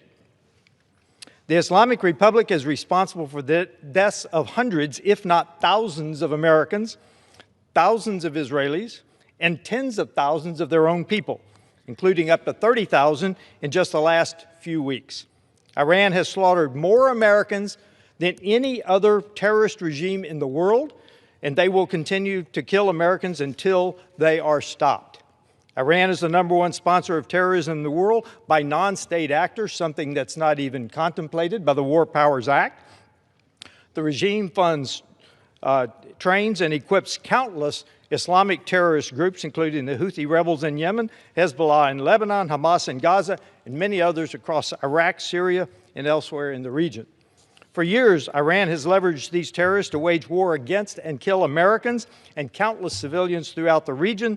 Just last weekend, in my home state, a gunman horrifically killed 3 innocent people and injured 4 others in Austin, Texas, while reportedly wearing a sweatshirt that read "Property of Allah" and a shirt with the Islamic Republic of Iran flag on it. While law enforcement continues its investigation into connection with the Islamic Republic, Americans must understand the enemy is within the gates. The current regime in Iran is the poster child for Islam and Sharia law, a culture of violence and domination that is totally incompatible with individual freedoms, our Constitution, and our heritage. Islam is an existential threat to our constitutional republic. By conducting this joint operation with our partners in the region to defend against tyranny, we are defending Western civilization. Furthermore, the Iranian people have overwhelmingly demonstrated a clear will to overthrow and change the radical regime. Tens of thousands of civilians have sacrificed their lives as a testimony to this point. By giving the green light to epic fury, President Trump is giving the Iranian people a fighting chance to alter the course of history in the Middle East and the world. As the Article 2 branch, the President is undertaking his constitutional duty as Commander-in-Chief to defend the United States from a tyrannical, murderous Islamic regime. Finally, I would also like to note that since the War Powers Act was enacted, every president, both Republican and Democrat, has argued that this law is unconstitutional. Instead of airing personal grievances with the President, the personal grievances with the American people and our service members would be better off if Congress focused on reopening the Department of Homeland Security to prevent attacks on American soil. 30 seconds, please. And support the President in executing his Article 2 duty. While I agree that this body should engage in discussions about the War Powers Act, this is not the appropriate time. U.S. troops are currently in harm's way, and they need to have our full-throated support, full stop. I urge my colleagues to oppose this resolution, and I yield back. Gentleman yields on the gentleman from Florida reserves. The gentleman from New York is recognized. Yes, I now yield 3 minutes to the gentleman from Ohio, an esteemed member of the House Foreign Affairs Committee, Representative Warren Davidson. Gentleman from Ohio is recognized. Thank you, Mr. Speaker. My name is Warren Davidson, and I love this country with a soldier's passion. More than 30 years ago, I enlisted in the infantry. My chain of command later helped me earn an appointment to the United States Military Academy at West Point. I was commissioned as an infantry officer serving in the 75th Ranger Regiment, the 101st Airborne, Rakkasans, and the Old Guard. Then and now, I swore an oath to support and defend our Constitution against all enemies, foreign and domestic. Make no mistake, Iran is an enemy of the United States. As our military engages them, they do so justly. Unfortunately, they are not yet doing so constitutionally, and that's why we're here today. For some, this debate will be about whether we should even be fighting in Iran. For me, the debate is more fundamental. Is the President of the United States, regardless of the person holding the office, empowered to do whatever he wants? That's not what our Constitution says. Is he empowered to do whatever he wants for 60 or 90 days? That's not what the War Powers Act says. Is there any limit to executive authority whatsoever? I rise in support of this War Powers resolution today because the moral hazard posed by a government no longer constrained by our Constitution is a grave threat. The threat to a government no longer constrained by the plain meaning of words is not new for Democrats. Recall that Democrats needed help answering, what is a woman? Unfortunately, Republicans now want to claim they can't answer, what is a war? This debate isn't even new. Democrat President Harry Truman obstructed a vote on the Korean War, pretending it was instead a, quote, UN police action. Republican Senator Taft from Ohio insisted in vain that Congress should not shirk its duty to vote on declaring war or at least to authorize the conflict. Instead, Congress then, as it has in the past, passively cut checks to fund the war that they refused to authorize. This dereliction of duty is commonly mocked as an example of constitutional avoidance, and it contributed to the passage of the War Powers Act. President Trump's America First message was supposed to be a rejection of the globalist war machine, whose endless wars have left America less free, less safe, and more burdened by debt. On the other hand, President Trump has been reluctant to embrace war and has been incredibly successful in diplomacy. In this case, war may well be necessary, but it is far more pressing that we restore a government small enough to fit within the Constitution. We can afford a government that small and no other. America is a republic, not an empire. So I encourage everyone to honor their oath and support our Constitution. Vote yes on this resolution. I yield back.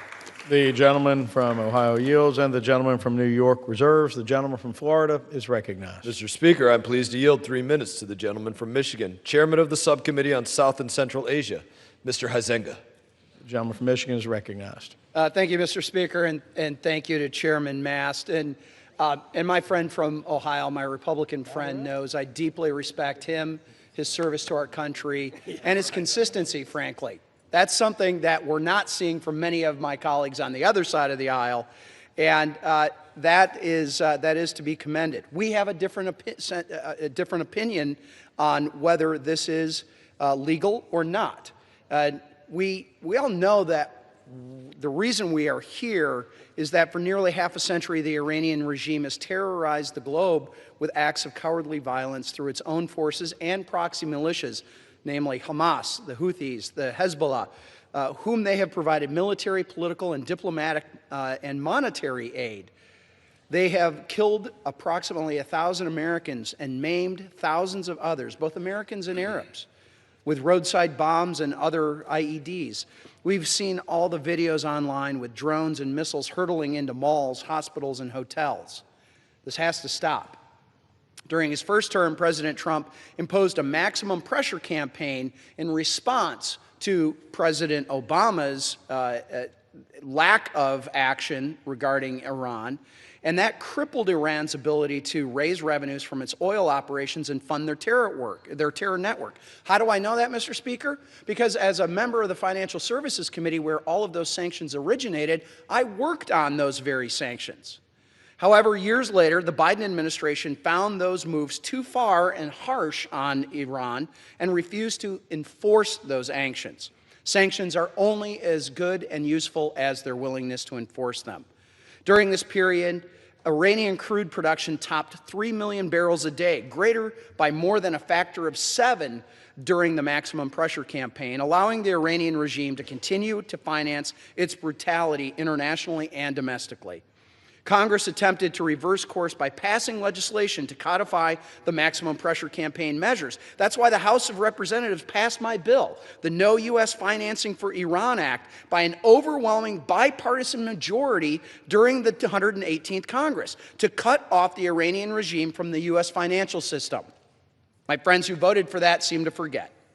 My colleagues on the other side of the aisle tend to forget that the Iranian regime directed an assassination attempt against the current president of the United States. And whether you like President Trump or not, no sitting president should be allowed to be a target by a foreign country without consequences. Peace through strength does not mean another open-ended war of the past.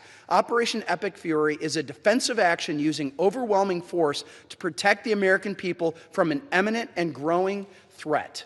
Additionally, it cannot be ignored that Iran was producing conventional drones and ballistic missiles at an alarming rate until just this past weekend, and to provide a protective layer of defense for its nuclear ambitions and nuclear weapons development. The Trump administration has clearly defined. Gentleman's recognized. I'm sorry, for how long? 30 seconds. The Trump administration has clearly defined the mission, the objective, and the timeline. It's notified and briefed Congress on these operations. Simply put, Iran cannot, under any circumstances, possess the capabilities for having nuclear weapons. The Biden administration's official policy towards Iran summed up in one word: don't. That phrase underpinned one of the most ineffective foreign policy agendas in the 21st century. Give me a break. I urge my colleagues to vote against this resolution, hoping to score political points by tying the president's hands in the face of danger. It is time that we defend our liberty, our freedom, our neighbors, and this great nation in the face of Iran's systematic terror. With that, I yield back. Reserve. The gentleman reserves. The gentleman from New York is recognized. I'm now proud to yield 1 minute to the gentlewoman from California, the ranking member of the House Financial Service Committee, the Honorable Maxine Waters. The gentlewoman from California is recognized. Thank you very much. I am especially concerned about Iran's stockpile of enhanced uranium, which could be used at any time. I want you to know that the president has said, I want that the nuclear capability of Iran had been obliterated. However, prior to the first Trump administration, the U.S. was able to monitor the status of Iran's uranium under an agreement called the Joint Comprehensive Plan of Action, the JPOA. The U.S. negotiated this agreement with Iran in 2015, but Trump withdrew from the JCPOA in 2018. Now we have no way to track the status of Iran's dangerous uranium stockpile. This war must be stopped. I urge my colleagues to vote for the resolution. Gentlelady yields. Gentleman from Florida is recognized. Mr. Speaker, I think the last speaker just said she was worried about Iran's uranium stockpile and that it could be used any time. That seems pretty damn imminent to me, too. I'm pleased to yield 3 minutes to the gentleman from Florida, Chairman of the Subcommittee on Oversight and Intelligence, Mr. Mills. Gentleman is recognized. Thank you, Mr. Chairman. Thank you, Mr. Speaker. The chairman is right. We just pointed to the 3 key things that you need in order to have lethal force against the United States. One is intent.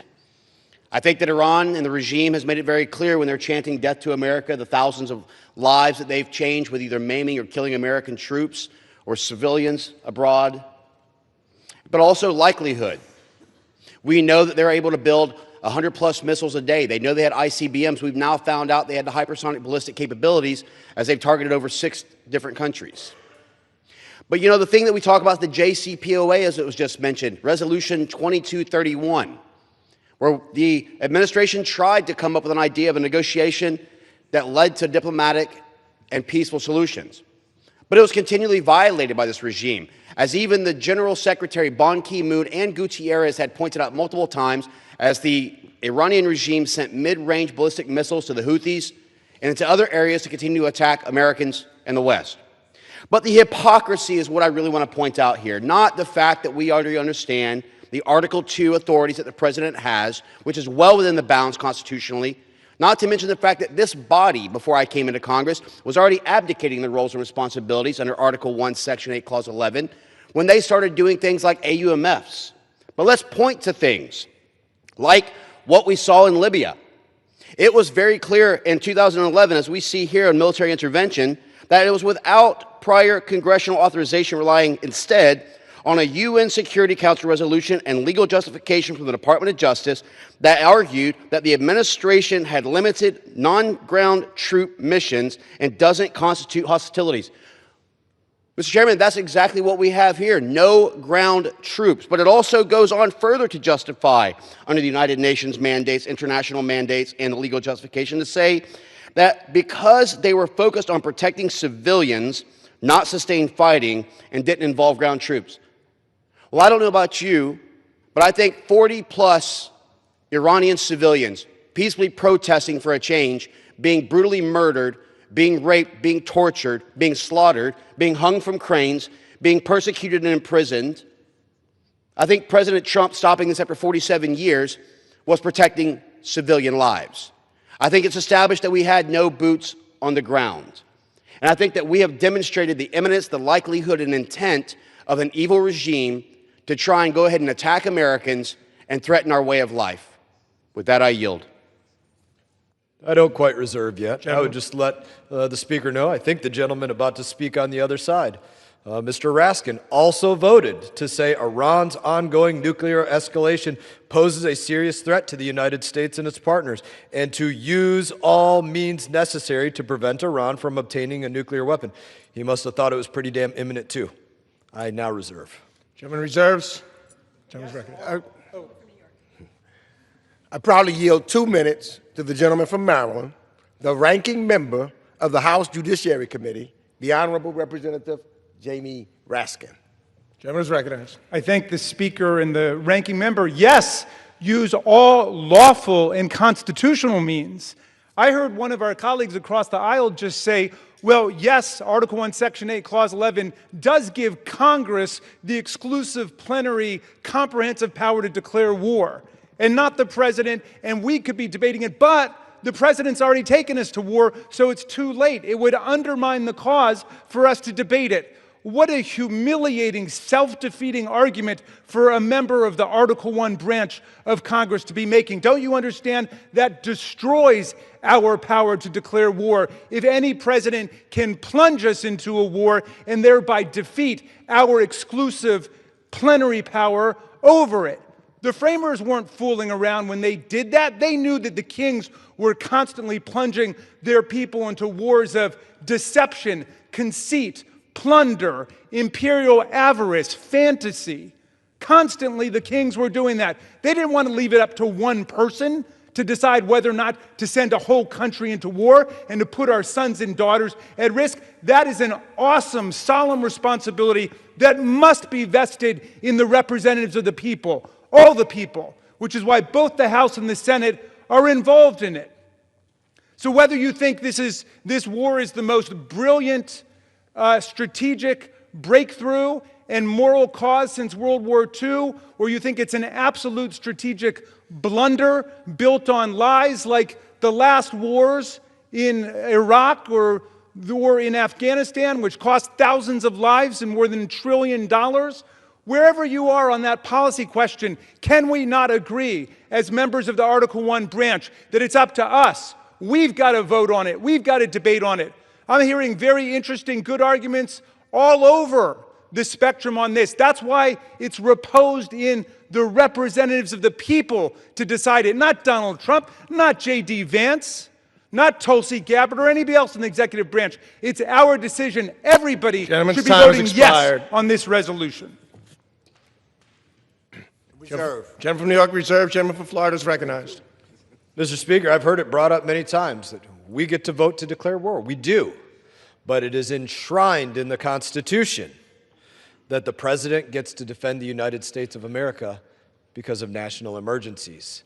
These kind of emergencies that the last gentleman voted to say, use all means necessary to prevent Iran from obtaining a nuclear weapon. That seems like an emergency to me. I am pleased to yield 3 minutes to the gentleman from New York, chairman of the Subcommittee on Middle East and North Africa, Mr. Lawler.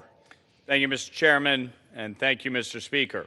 This past weekend, President Trump launched military operations against the terrorist Iranian regime alongside our ally Israel, killing the Ayatollah and many of his top lieutenants in the IRGC and the Council of Clerics.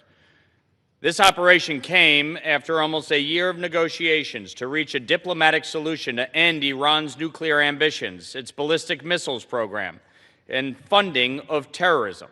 But time and again, we were left empty-handed because of the regime's unwillingness to honestly negotiate in good faith. After exhausting all potential diplomatic means, only then did the president initiate Operation Epic Fury. And it's also important to point out that this engagement is not a new war. The Iranian regime has been at war with America for 47 years. They have been attacking Americans, our military, and our allies and our partners, they advocate for death to America. They hate us. They hate America. They hate Israel. They hate Europe. They hate the West. They massacre their own people for simple public dissent and peaceful protest. They send money to Hamas, Hezbollah, the Houthis, and other terror proxies around the world with the express interest of killing Americans and Israelis. They funded the October 7th terrorist attack that murdered and kidnapped not just Israelis, but Americans. And now, the Ayatollah and his conspirators paid the ultimate price. This is the maximum pressure campaign President Trump advocated for.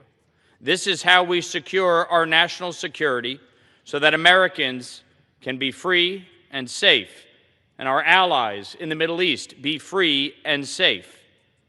The long-term strategic benefits here in regards to peace and stability are immense.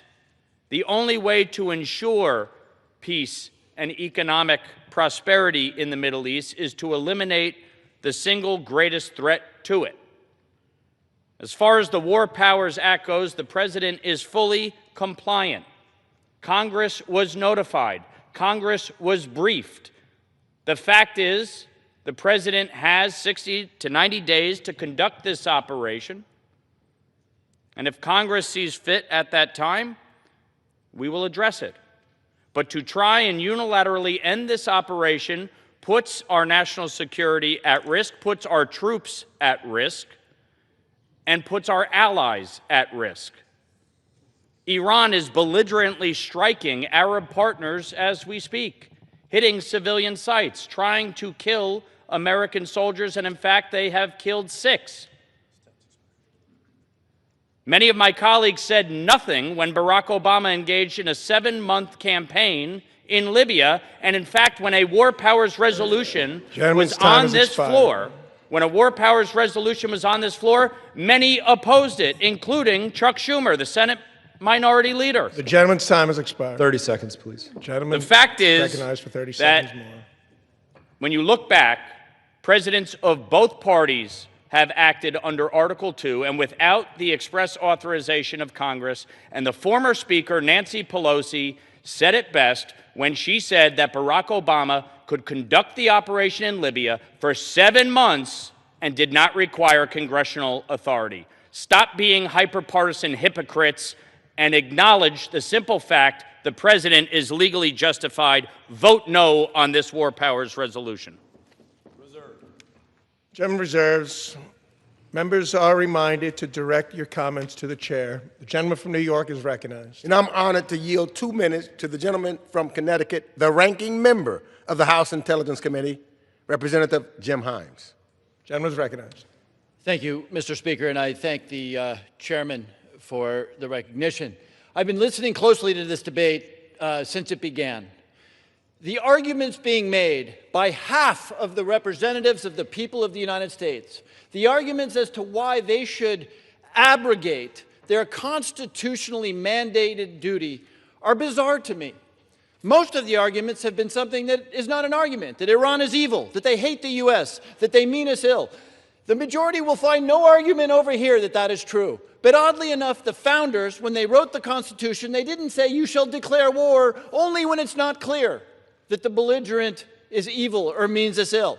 It was a categorical demand that the representatives of the people, because blood and treasure would be consumed, that the representatives of the people not just be informed, but that they provide authorization.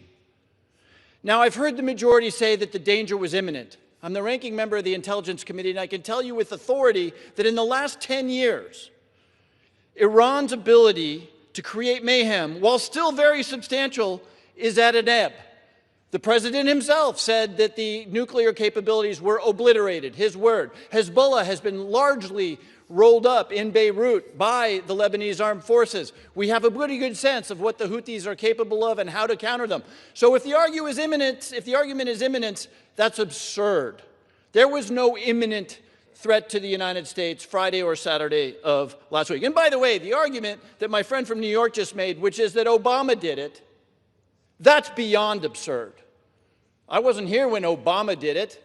We weren't asked to vote on it, but I remember telling the vice president at the time that our Constitution demands congressional assent. Congress was not notified, it was not briefed, but that doesn't matter. What matters is that the Constitution is clear that with 6 dead Americans, with our treasure being consumed, we must approve this action. Gentleman's time has expired. Vote yes. 30 more seconds. It's not about informing. And by the way, this Congress was not informed. 8 members of this Congress were informed. It is about, and set aside, if you will, for a moment, the Constitution. Should the representatives of the people authorize an action that will kill many of those people and that will consume blood and treasure? Our framers certainly said the answer to that question is yes. Let's not abrogate our constitutional duty or our constitutional power. Vote yes on this resolution. I yield back. Gentleman yields. Gentleman from New York. Gentleman from New York. Reserves. Gentleman from Florida is recognized. Let's poke a few holes in the intelligence ranker's story here. At an ebb, they've been knocking jets off our aircraft carriers. They've been attacking in places like Syria and Iraq. They killed 3 U.S. service members at Tower 22 in Jordan, but he can say it's at an ebb. And let's poke one more hole in this. As ranker of the Intelligence Committee, he did not vote to say that Iran's ongoing nuclear escalation poses a serious threat to the United States and his partners. That seems like an odd thing that the ranker of the Intelligence Committee wouldn't vote for. I'm pleased to yield 3 minutes to the gentleman from Kentucky, Mr. Barr. Thank you, Mr. Chairman. I rise in strong opposition to this dangerous and misguided war powers resolution that would weaken our country and serve as a gift to our enemies. The radical terrorist regime in Tehran, the world's leading state sponsor of terrorism, has targeted and killed thousands of Americans since 1979. The United States, Israel, and all of our allies are safer because the Ayatollah is dead. Since the taking of our hostages from our embassy in 1979 to the infamous 1983 Beirut barracks bombing that killed 241 U.S. Marines, to the attack on the USS Cole that left 37 Navy sailors dead, to the maiming and killing of thousands of U.S. military members during the global war on terrorism, the Iranian terrorist regime has always posed a grievous threat to the United States, and Operation Epic Fury is neutralizing that threat, and it's been a tremendous success. President Trump promised that Iran can never obtain a nuclear weapon. He is acting on that promise to make the world a safer place, and he is complying with the law in doing so. Not just in complying with the notification requirements of the War Powers Resolution, not only through the consultation provisions, and not only with routinely updating the Congress, but also under the Commander-in-Chief powers. As a legal matter, the President of the United States doesn't need the permission of Congress to engage in hostilities to protect the American people. The Commander-in-Chief clause gives the President the exclusive power to command the military in operations approved by Congress, and it also gives the President substantial independent power to direct military operations so long as the President does not infringe on the exclusive powers of the Congress. And what are the exclusive powers of Congress? The declaration power. We have been silent on that. And appropriations, the power of the purse. This Congress has appropriated funds to defend the country, and we increased appropriations through the reconciliation bill this year. The NDAA is the policy of this Congress, which identifies Iran as a threat to our country. The Constitution was clear that Congress has the sole authority to declare war, which changes the legal status of the country. But the framers did not think that the language meant that the President and Congress have to work together all the time to turn the keys of the war power. The founders were practical men. They understood that Congress is slow to act. And Alexander Hamilton argued in Federalist 70 that energy in the executive is essential for national security, unity, secrecy, dispatch, and decision. And he contended that a single president is vital for defending the country. So Congress's real power is not just the declaration power, it's the power of the purse. So if my friends want to constrain the President, they have the authority to do it through the appropriations process. They do not have the constitutional authority to constrain the President from defending this country and defending our national security, advancing our national security, and ridding the world of this menace. I yield back. Gentleman yields. Reserve. Gentleman from Florida reserves. Gentleman from New York. I now yield 2 minutes to the gentlewoman from California, the House Foreign Affairs Committee, ranking member on the Africa Subcommittee, Representative Sarah Jacobs. Thank you, Mr. Ranking Member. I rise today as a voice for my generation and for my community in San Diego, the biggest military community in our country. When presidents from both sides of the aisle have taken military action, it's our service members, our young people who are sent into harm's way. They sacrifice their bodies, their mental health, their time with their loved ones, and even their lives for us. And while they're willing to make those sacrifices, we in Congress should be damn sure it's worth it. And too often, it's not. Too often, wars last longer and cost more than promised. Too often, regime change plans go awry, like we've already seen with the deaths of 6 service members, hundreds of civilian deaths, and rising gas prices. My colleagues will try to claim that voting for this war power resolution hurts our service members, but the opposite is true. We owe our service members a real debate before we send them into harm's way. Voting yes is a vote for our military, to ensure that their sacrifices won't be in vain. And if any of my colleagues vote no, they should come to my district, look our service members in the eye, and explain why they believe debating before we risk their lives is a bad thing. I hope every single one of my colleagues votes yes on this war powers resolution for our service members. I yield back. Lady yields. Gentleman from New York reserves. Gentleman from Florida is recognized. Mr. Speaker, I'm pleased to yield 2 minutes to the gentleman from Washington, Mr. Baumgartner. Gentleman is recognized. Thank you, Mr. Speaker. The Iranian terrorist regime has been at war with the American people for nearly 50 years. Countless terrorist attacks, countless American men and service women injured, and a persistent danger to the United States of America. President Trump's actions are a long time coming, well-meaning and well-deserved. I had the opportunity and the privilege to serve with the United States State Department during the Iraq surge, where I participated in putting together a joint U.S.-Iraqi interagency team to suppress Iranian-backed militia groups in Baghdad. These were very, very bad guys. One of the things that they did was use what's called an explosive-formed penetrator. Al-Qaeda and the Sunni groups would bake a lot of explosives on their roof and make big bombs. What the Iranians would do was make a special kind of bomb with a copper plate that would get an explosive, and it could punch right through our armor.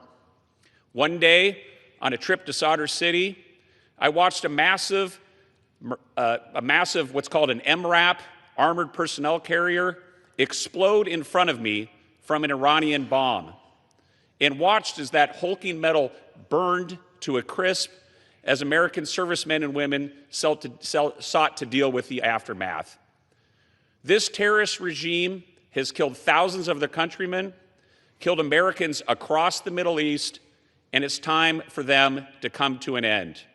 This is a partisan political maneuver by the Democrats, and they should be ashamed for what they're doing to put our servicemen and women in danger. And with that, I yield back. Gentleman yields. Reserve. Gentleman from Florida reserves. Gentleman from New York is recognized. Thank you, Mr. I just would remind the gentleman this is a Massey bill.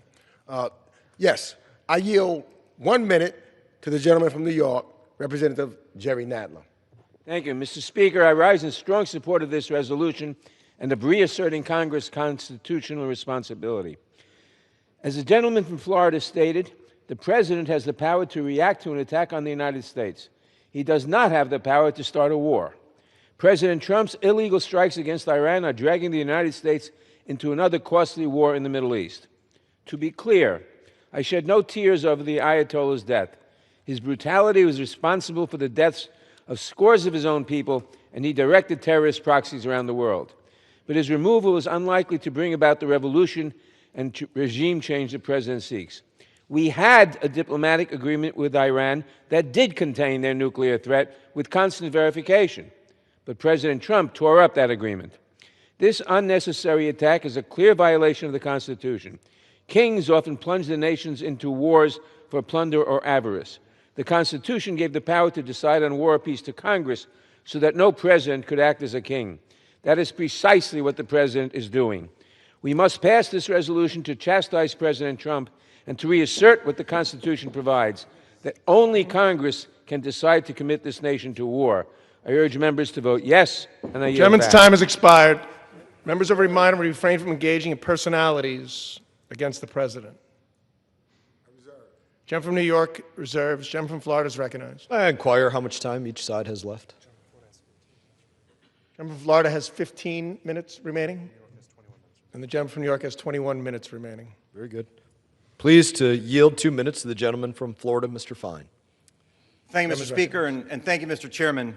You know, I believe in symbolic things at times. It was 47 years ago that Iran began chanting death to America. I don't think it's symbolic that the 47th President of the United States is the first to do something about it. But only one number away from that is 46. And that's the number of Americans that, thanks to Iran, were killed on October the 7th, 2023. I don't think Iran had a meeting where they debated whether they should support Hamas to go and do that attack. They did it, and now we are in the position that we are in. You know, there was a press conference not too long ago where the speaker was asked, you're saying that the president did not need authorization initially and still does not need any authorization from Congress. And the Speaker of the House answered that question, yes. That was Nancy Pelosi when asked about an attack on Libya. President Trump is doing exactly what he is authorized to do, protecting the United States by making sure a terrorist regime cannot attack us using nuclear weapons. And while there may be some who want to wait until we're nuked to have that discussion, I'm not one of them. I support the president. I support his judgment. He has not let us down. He has defined the mission in clear, compelling, and concise ways to make sure they don't get nukes, to make sure they can't develop intercontinental ballistic missiles, and to make sure they don't have a military shield to support them as they do that. We don't have to have a debate before he does that sort of thing. That's what our framers intended. And the fact of the matter is I wouldn't trust some of the people in this room to have that debate if we wanted to put handcuffs around him before he did that. The president is doing the right thing. We should stand by him. We should trust Trump because he's not letting us down and he won't let us down. Thank you, Mr. Speaker, and I yield back. Gentleman yields. Reserve. Gentleman from Florida reserves. Gentleman from New York is recognized. I yield 2 minutes to the gentleman from Texas, the House Foreign Affairs Committee's ranking member on the Western Hemisphere Subcommittee, Honorable Representative Joaquin Castro. Gentleman is recognized. Americans do not want and cannot afford another war in the Middle East. On Saturday morning, Americans woke up to the shocking news that our nation was at war again in the Middle East. There was no public justification, no vote to authorize this war in Congress. And why this war? Why now? If they say it's about Iran developing a nuclear weapon, well, just last year, President Trump claimed Iran's nuclear program had been completely and totally obliterated. In fact, Iran is further from perfecting a nuclear weapon now than it's been in years. Some claim it's to disable their ballistic missile capability, but Iran doesn't have a single ballistic missile that can reach the mainland United States, and we don't expect them to for many years. Is this about terrorism? It's true that Iran has helped finance and supply groups like Hamas and Hezbollah over the years, but they too are much weaker, much less capable after 2 years of conflict. So why now? Well, Secretary Rubio told us himself. He said that Israel was going to strike Iran, which would have triggered Iranian strikes on U.S. forces in the region. But rather than pick up the phone and tell Benjamin Netanyahu to stand down, the President of the United States buckled and decided to join their war. How is this America first? For 25 years, a generation of American service members and their families have sacrificed so much because of regime change wars in the Middle East. President Trump is now asking yet another generation of Americans to sacrifice in the hope that this time it will go differently than Iraq, Afghanistan, or Libya. This is Donald Trump's war. This is Benjamin Netanyahu's war. Your vote today will determine whether this is your war too. I urge you to support this resolution, and I yield back. Reserve. Gentleman from New York Reserve, gentleman from Florida is recognized. Mr. Speaker, I'm pleased to yield 2 minutes to the gentleman from New Jersey, Mr. Van Drew. Let's be clear about what's happening right now. The United States is confronting a regime that has spent decades chanting death to America. A regime whose proxies like Hezbollah, Hamas, and the Houthis, just to name a few, has been responsible for the deaths of hundreds and hundreds of American troops. A regime that is working relentlessly towards a nuclear weapon. A nuclear-armed Iran would not just threaten the Middle East, it would threaten the entire world, and yes, civilization as we know it. And now, at the very moment when decisive action is being taken to dismantle the threat, this resolution would tie the hands of the President of the United States. We should not allow this to happen. We cannot allow this to happen.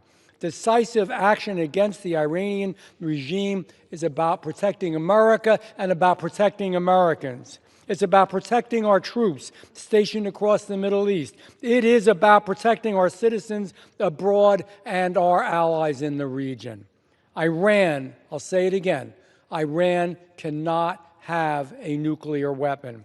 For too long, the Iranian regime has acted with impunity as it murders its own people, tortures its own people, destroys its own people. There's simply no justification for allowing this regime and its leaders to continue to exist. America will not wait to be hit first. We will not gamble with American lives. We will not allow the world's leading state sponsor of terrorism to obtain the most dangerous weapon on the face of the earth. For that reason, I urge my colleagues to vote no on this resolution. Reserve. Gentleman from Florida Reserve, gentleman from New York is recognized. I yield 2 minutes to the gentlewoman from Arizona, Representative Yasmin Ansari. Thank you, Mr. Speaker. The Islamic Republic is a barbaric, corrupt regime that has murdered, imprisoned, and terrorized its own people for decades. As the daughter of Iranian immigrants who fled this regime, I know personally what its violence means. Members of my family and friends have been brutalized and murdered by the Islamic Republic. My grandfather was imprisoned by the regime, and my family member was beheaded by them. The horror stories go on. So let me be very clear. I have spent my entire life opposing the Islamic Republic and its brutality, and I celebrate the death of Supreme Leader Ali Khamenei. At the same time, as an American Congresswoman who swore an oath to the United States Constitution, I am deeply concerned by President Trump's decision to launch an illegal war, because it is in fact illegal, against Iran without congressional authorization and without presenting a clear plan to the American people. War carries profound and deadly consequences for our troops, for the American people, and for the entire world. It's the most serious decision that a nation can make, and the American people deserve debate, transparency, and accountability before that decision is made. The Constitution is clear. The power to declare war rests with Congress. I want nothing more than a free Iran and safety and security for innocent Iranians. That requires more than force. It requires seriousness, accountability, and a real plan to support the Iranian people in determining their own future. Donald Trump has shown at every instance that freedom for the people of Iran is not his priority. Every few hours, the administration jumps to a new justification or objective for this war, but never is a democratic transition and self-determination for Iranians a part of the discussion. This was echoed last night by senior administration officials at the briefing to members of Congress. Ultimately, this vote is about the legitimacy of our democracy and of our Constitution, and that is why I will be voting yes on the War Powers Resolution. Gentleman yields. Gentleman from New York reserves. Gentleman from Florida is recognized. Thank you, Mr. Speaker. Before I reserve again, I would just invite the previous speaker to explain if Iran posed an emergency, an existential threat to America. I'd be happy to hear it, but I reserve. Gentleman reserves. Gentleman from New York. I now yield 1 minute and 30 seconds to the gentlewoman from Minnesota, Representative Ilhan Omar. Thank you, Mr. Speaker. I rise today to support this resolution. Donald Trump is unilaterally dragging this nation into an illegal and unjustified war with Iran. As someone who survived the horrors of war, I know that bombs do not build peace or create stability. Military strikes will not make us safer. They will inflame tensions and push the region further into chaos. Every time we abandon diplomacy, we choose destruction. We know who will bear the costs of this decision: innocent civilians caught in the crossfire and young service members sent into harm's way. The American people are exhausted by endless wars built on false promises and paid for with American and foreign lives. Congress must reassert its constitutional authority. I urge my colleagues to vote yes to stop U.S. involvement in another illegal forever war. Thank you, and I yield back. Gentlelady yields. Gentleman from New York reserves. Gentleman from Florida is recognized. Thank you, Mr. Speaker. I heard the same comments about Venezuela, but no forever war there. And that did bring peace and stability to the Venezuelan people. So I guess we're proving the previous comments wrong. I'm pleased to yield 2 minutes to the gentleman from Ohio, Mr. Miller. Thank you, Mr. Chairman. Thank you, Mr. Speaker. I rise today in strong opposition to this resolution. Directing President Trump to withdraw combat operations in Iran is not only foolish, it's dangerous. Pulling back now will solidify the regime's brutal grip on the great people of Iran and put the American troops in grave danger. My colleagues on the other side of the aisle are claiming we must pass this resolution because President Trump acted without an imminent threat to the U.S. forces in the region. Are we serious? No imminent threat. Okay, Iran and its proxies have been soaking themselves in American blood for nearly 50 years. Are we to believe that their 1, ballistic missile program isn't dangerous, 2, their nuclear program isn't anything, or 3, their vast proxy network of terrorists all over the world? That's not an imminent threat to U.S. forces? Our veterans know the answer to that question. They, unlike most of us, have been fighting Iran well before the start of Operation Epic Fury. They've been under imminent threat for decades, attack after attack. Iran and its proxies have seldom passed up an opportunity to kill Americans, and the other side of the aisle knows it. The President is well within his Article 2 authorities to defend U.S. forces from needless bloodshed. To do so, Iran's offensive military capabilities must be destroyed. This is not a war of choice. This is an intervention to prevent a future full-scale war in the Middle East that we must avoid. President Trump knows this, and so do my colleagues on the other side, but the difference is that President Trump has the foresight to make this difficult but prudent decision. As we debate in this chamber, our military is quickly dismantling the Iranian threat, and when this is all over soon, we will be much safer for it. God bless and protect our armed forces, and our prayers are with the fallen and their families. We are able to stand here today because of generations of their sacrifice. Semper Fidelis. Thank you, Mr. Speaker. I yield back. Gentleman yields. Reserve. Gentleman reserves. Gentleman from New York. Proud to yield 2 minutes to the gentleman from Massachusetts, the ranking member on the House Rules Committee, Representative Jim McGovern. Gentleman's recognized. Mr. Speaker, nobody is defending the Ayatollah. There is no love lost for a brutal government that sponsors terror and murders their people. Iran has been doing this for decades. Everybody knows that. And so my question is this: why wasn't Donald Trump in favor of regime change until this weekend? Why did he campaign on swearing he would never send American kids to fight and die in the Middle East? Republicans can't answer because they were against war with Iran until exactly the second Donald Trump decided to go to war. And now they're all running around sounding like neocon lunatics. America can't take this level of gaslighting. I went to the classified briefing. There was no imminent threat. I guess unless Republicans want to redefine the word imminent to mean stretching back 47 years. This whole thing is just so transparently built on lies. Republicans went from imminent threat to regime change to nukes back to imminent threat in the last 24 hours. I'll tell you what this is, Mr. Speaker. This is Iraq 2.0. I still remember the lies about WMDs. I voted against that war too. At least George Bush had the decency to lie to people's face. And by the way, no congressional vote can legitimize this because there was no imminent threat. There was no UN Security Council resolution. So this war is illegal no matter what you want to call it. And it's not Donald Trump's kids that will have to go fight and die for their draft-dodging dad. It's not the children of the billionaire Epstein class. It's working-class kids who are going to put their lives on the line. Shame on Republicans. I'm sick of this BS. We're spending billions of dollars a day on a war, and we can't even get Republicans to join us to expand health care in America. How the hell is this America first? You guys broke your top campaign promise. Good luck with that. I hope the defense contractor money was worth it. Shame on you all. The mask is off. You're all just a bunch of Your time's pathetic expired. neocon warmongers. Members are reminded to refrain from engaging in personalities toward the president. Gentleman from Florida is recognized. Mr. Speaker, I'm pleased to yield 3 minutes to the gentleman from California, Vice Chair of the Foreign Affairs Committee, Mr. Issa. Before I begin, in addition to the disparaging of the president, Mr. Speaker, the previous speaker implied that this was about money from defense contractors. Shame on anyone who would say that. 47 years ago, I was a young captain, a first lieutenant about to be captain, when the war was declared against us.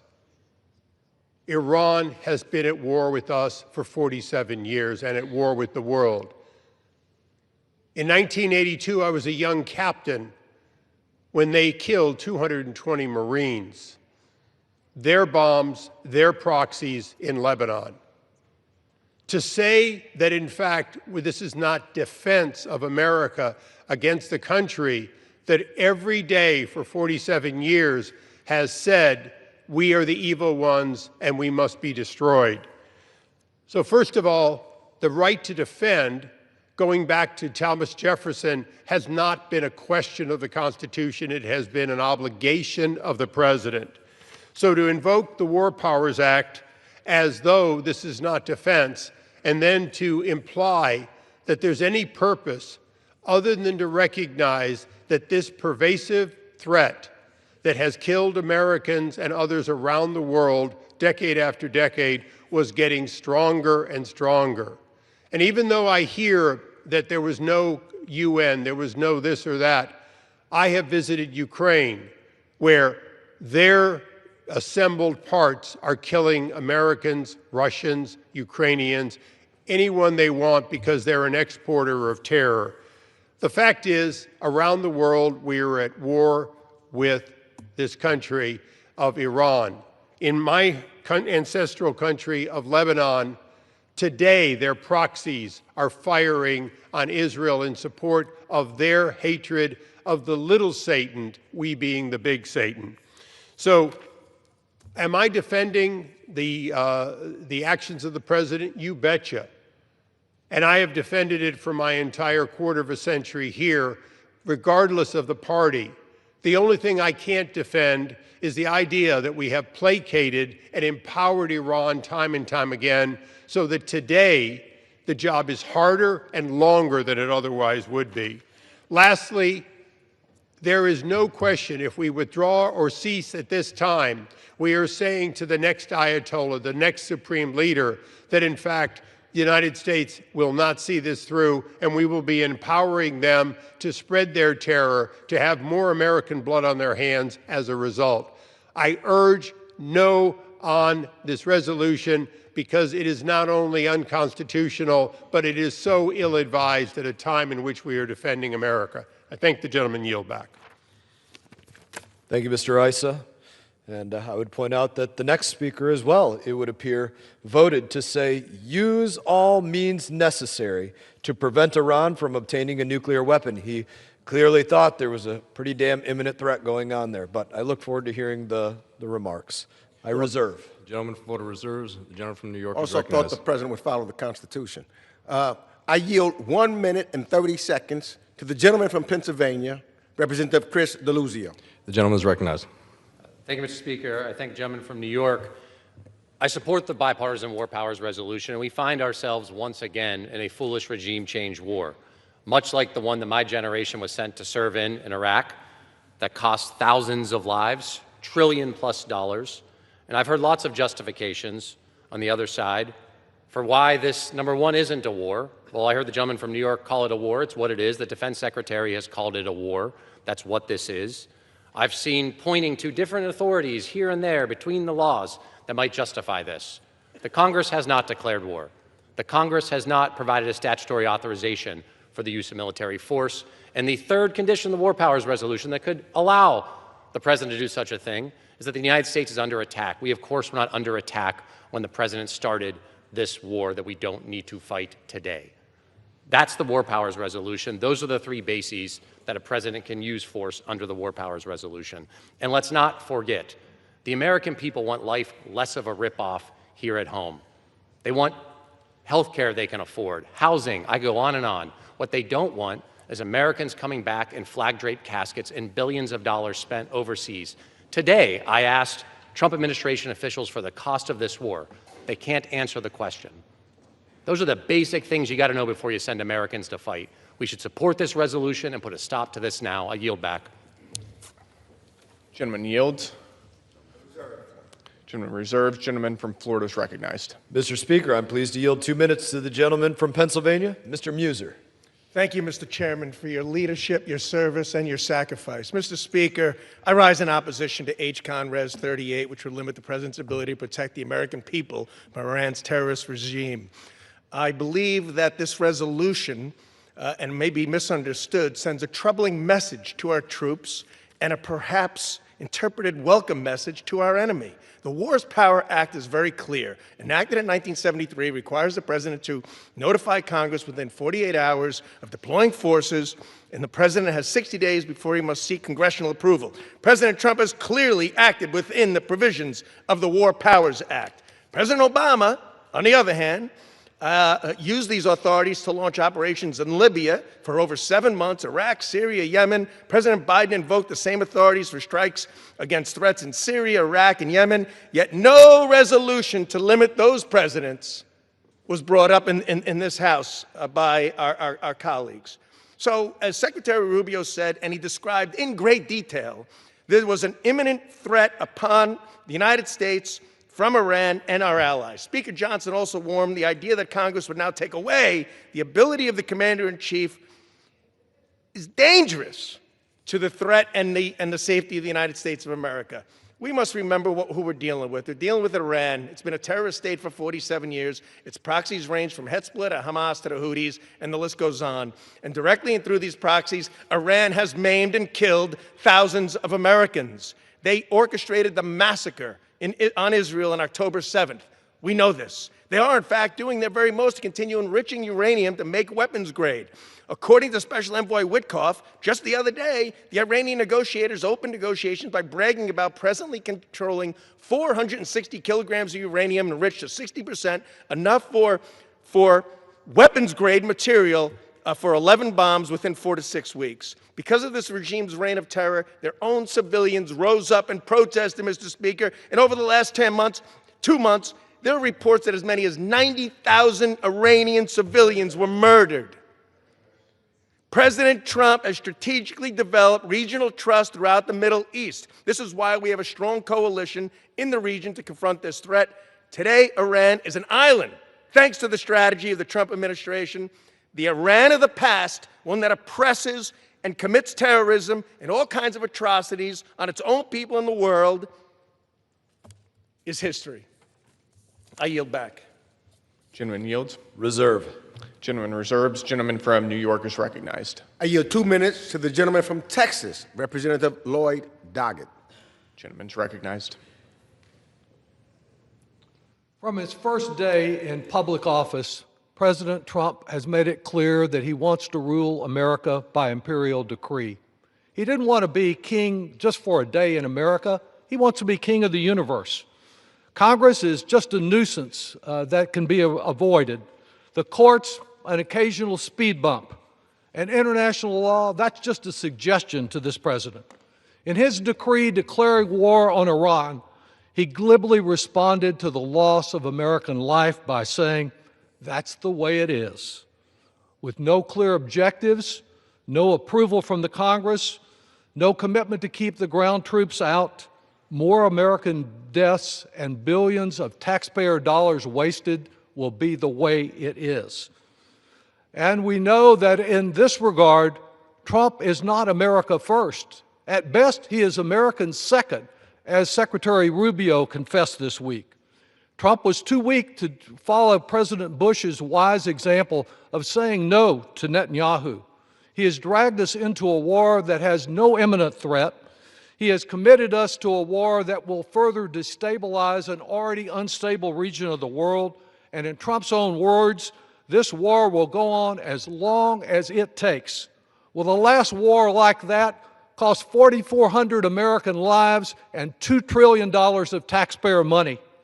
While certainly I do not mourn the death of any of these despots in Iran who have done so much harm, under Trump's clueless approach, we may just be replacing one tyrant with another. We already see what's happening to our embassies, our military facilities, our airports, the many Americans stranded abroad. I urge approval of this resolution to stop Trump's forever war. Unless it is approved, Trump will be here only encouraged to grab more and more power on his drive for total authoritarian one-man rule in this country and the world. I yield back. Gentleman yields. Members are reminded to refrain from engaging in personalities towards the president. I reserve. Gentleman reserves. Gentleman from Florida is recognized. Thank you, Mr. Speaker. I think I figured something out. If my colleagues keep saying that 4 days is forever, maybe that's why they can't talk about what imminent threat means. They can't figure out the definition of these things. Imminent threat. I've done pretty well to define what makes Iran an imminent threat. They don't want to speak about that and don't even want to acknowledge it a little bit, that, hey, maybe there's even a little chance that Iran could attack us this day or this. Don't even want to acknowledge it the slightest bit. Want to paint it as though it's just black and white, no shot whatsoever, no threat at all coming from Iran, even though they voted for things to say use all means necessary to prevent Iran from getting a nuclear weapon. It's amazing to me, and we know they have difficulty defining other words as well. I reserve the balance of my time. Gentleman reserves. Gentleman from New York is recognized. I never heard Donald Trump say it was an imminent threat. I yield now 1 minute to the gentleman from California, Representative Jimmy Gomez. Thank you. Mr. Speaker, I rise today in strong support of this War Powers Resolution. This is a war of choice disguised as a war of necessity. During the last several days, President Trump offered a shifting list of justifications: regime change, retribution, helping protesters, stopping Iran's missile and nuclear weapons program, a program that Trump claimed just last year that he obliterated, and a ballistic missile program that the Department of Defense says is not going to be capable of reaching the U.S. until 2035. Then Secretary of State Marco Rubio offered another, that he had to strike first in case Iran might retaliate after a possible Israeli attack.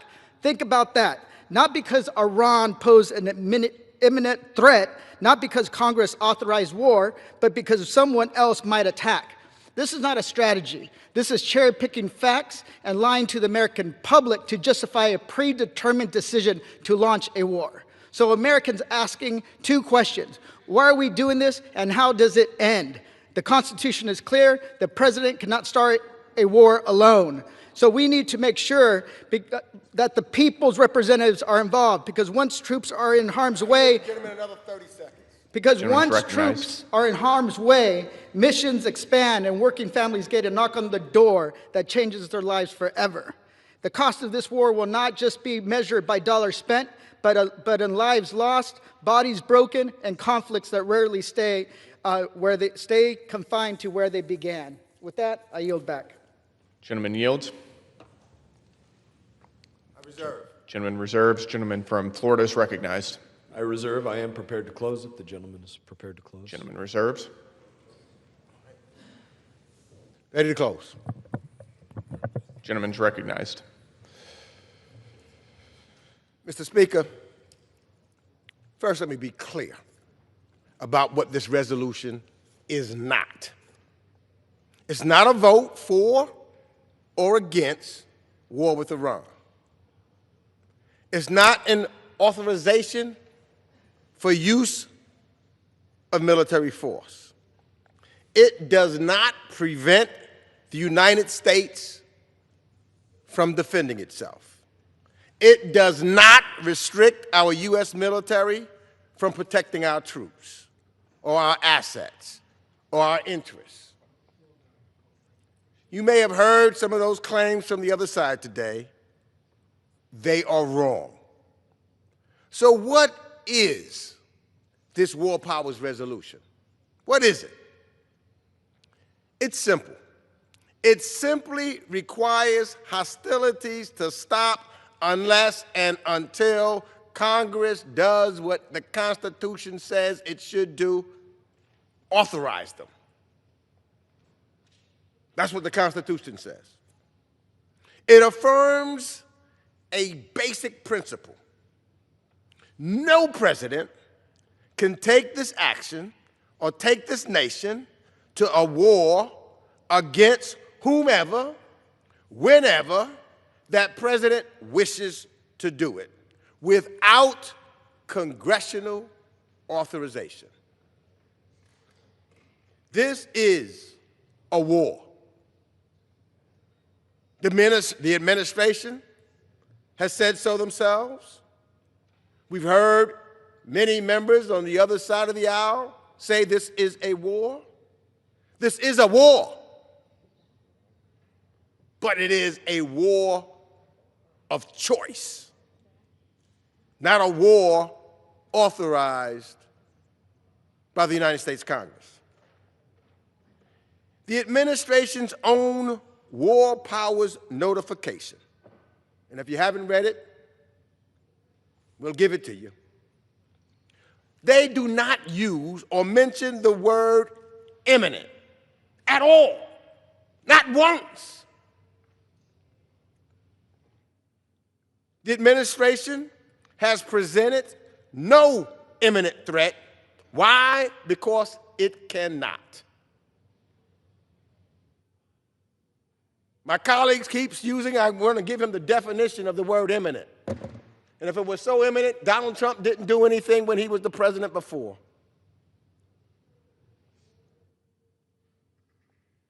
How long? How long will this war last? We don't know. The administration doesn't seem to know. Their stated objectives are expansive and shifting every day. They seem to shift. One day I heard them say it was regime change. The next day I heard them say it's nuclear weapons. Then after that it was ballistic missiles.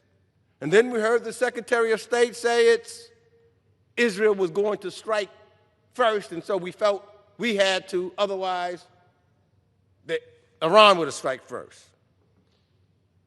You know, Mr. Speaker, this administration's case for war makes the Bush administration's weapons of mass destruction story look like a well-documented PhD dissertation.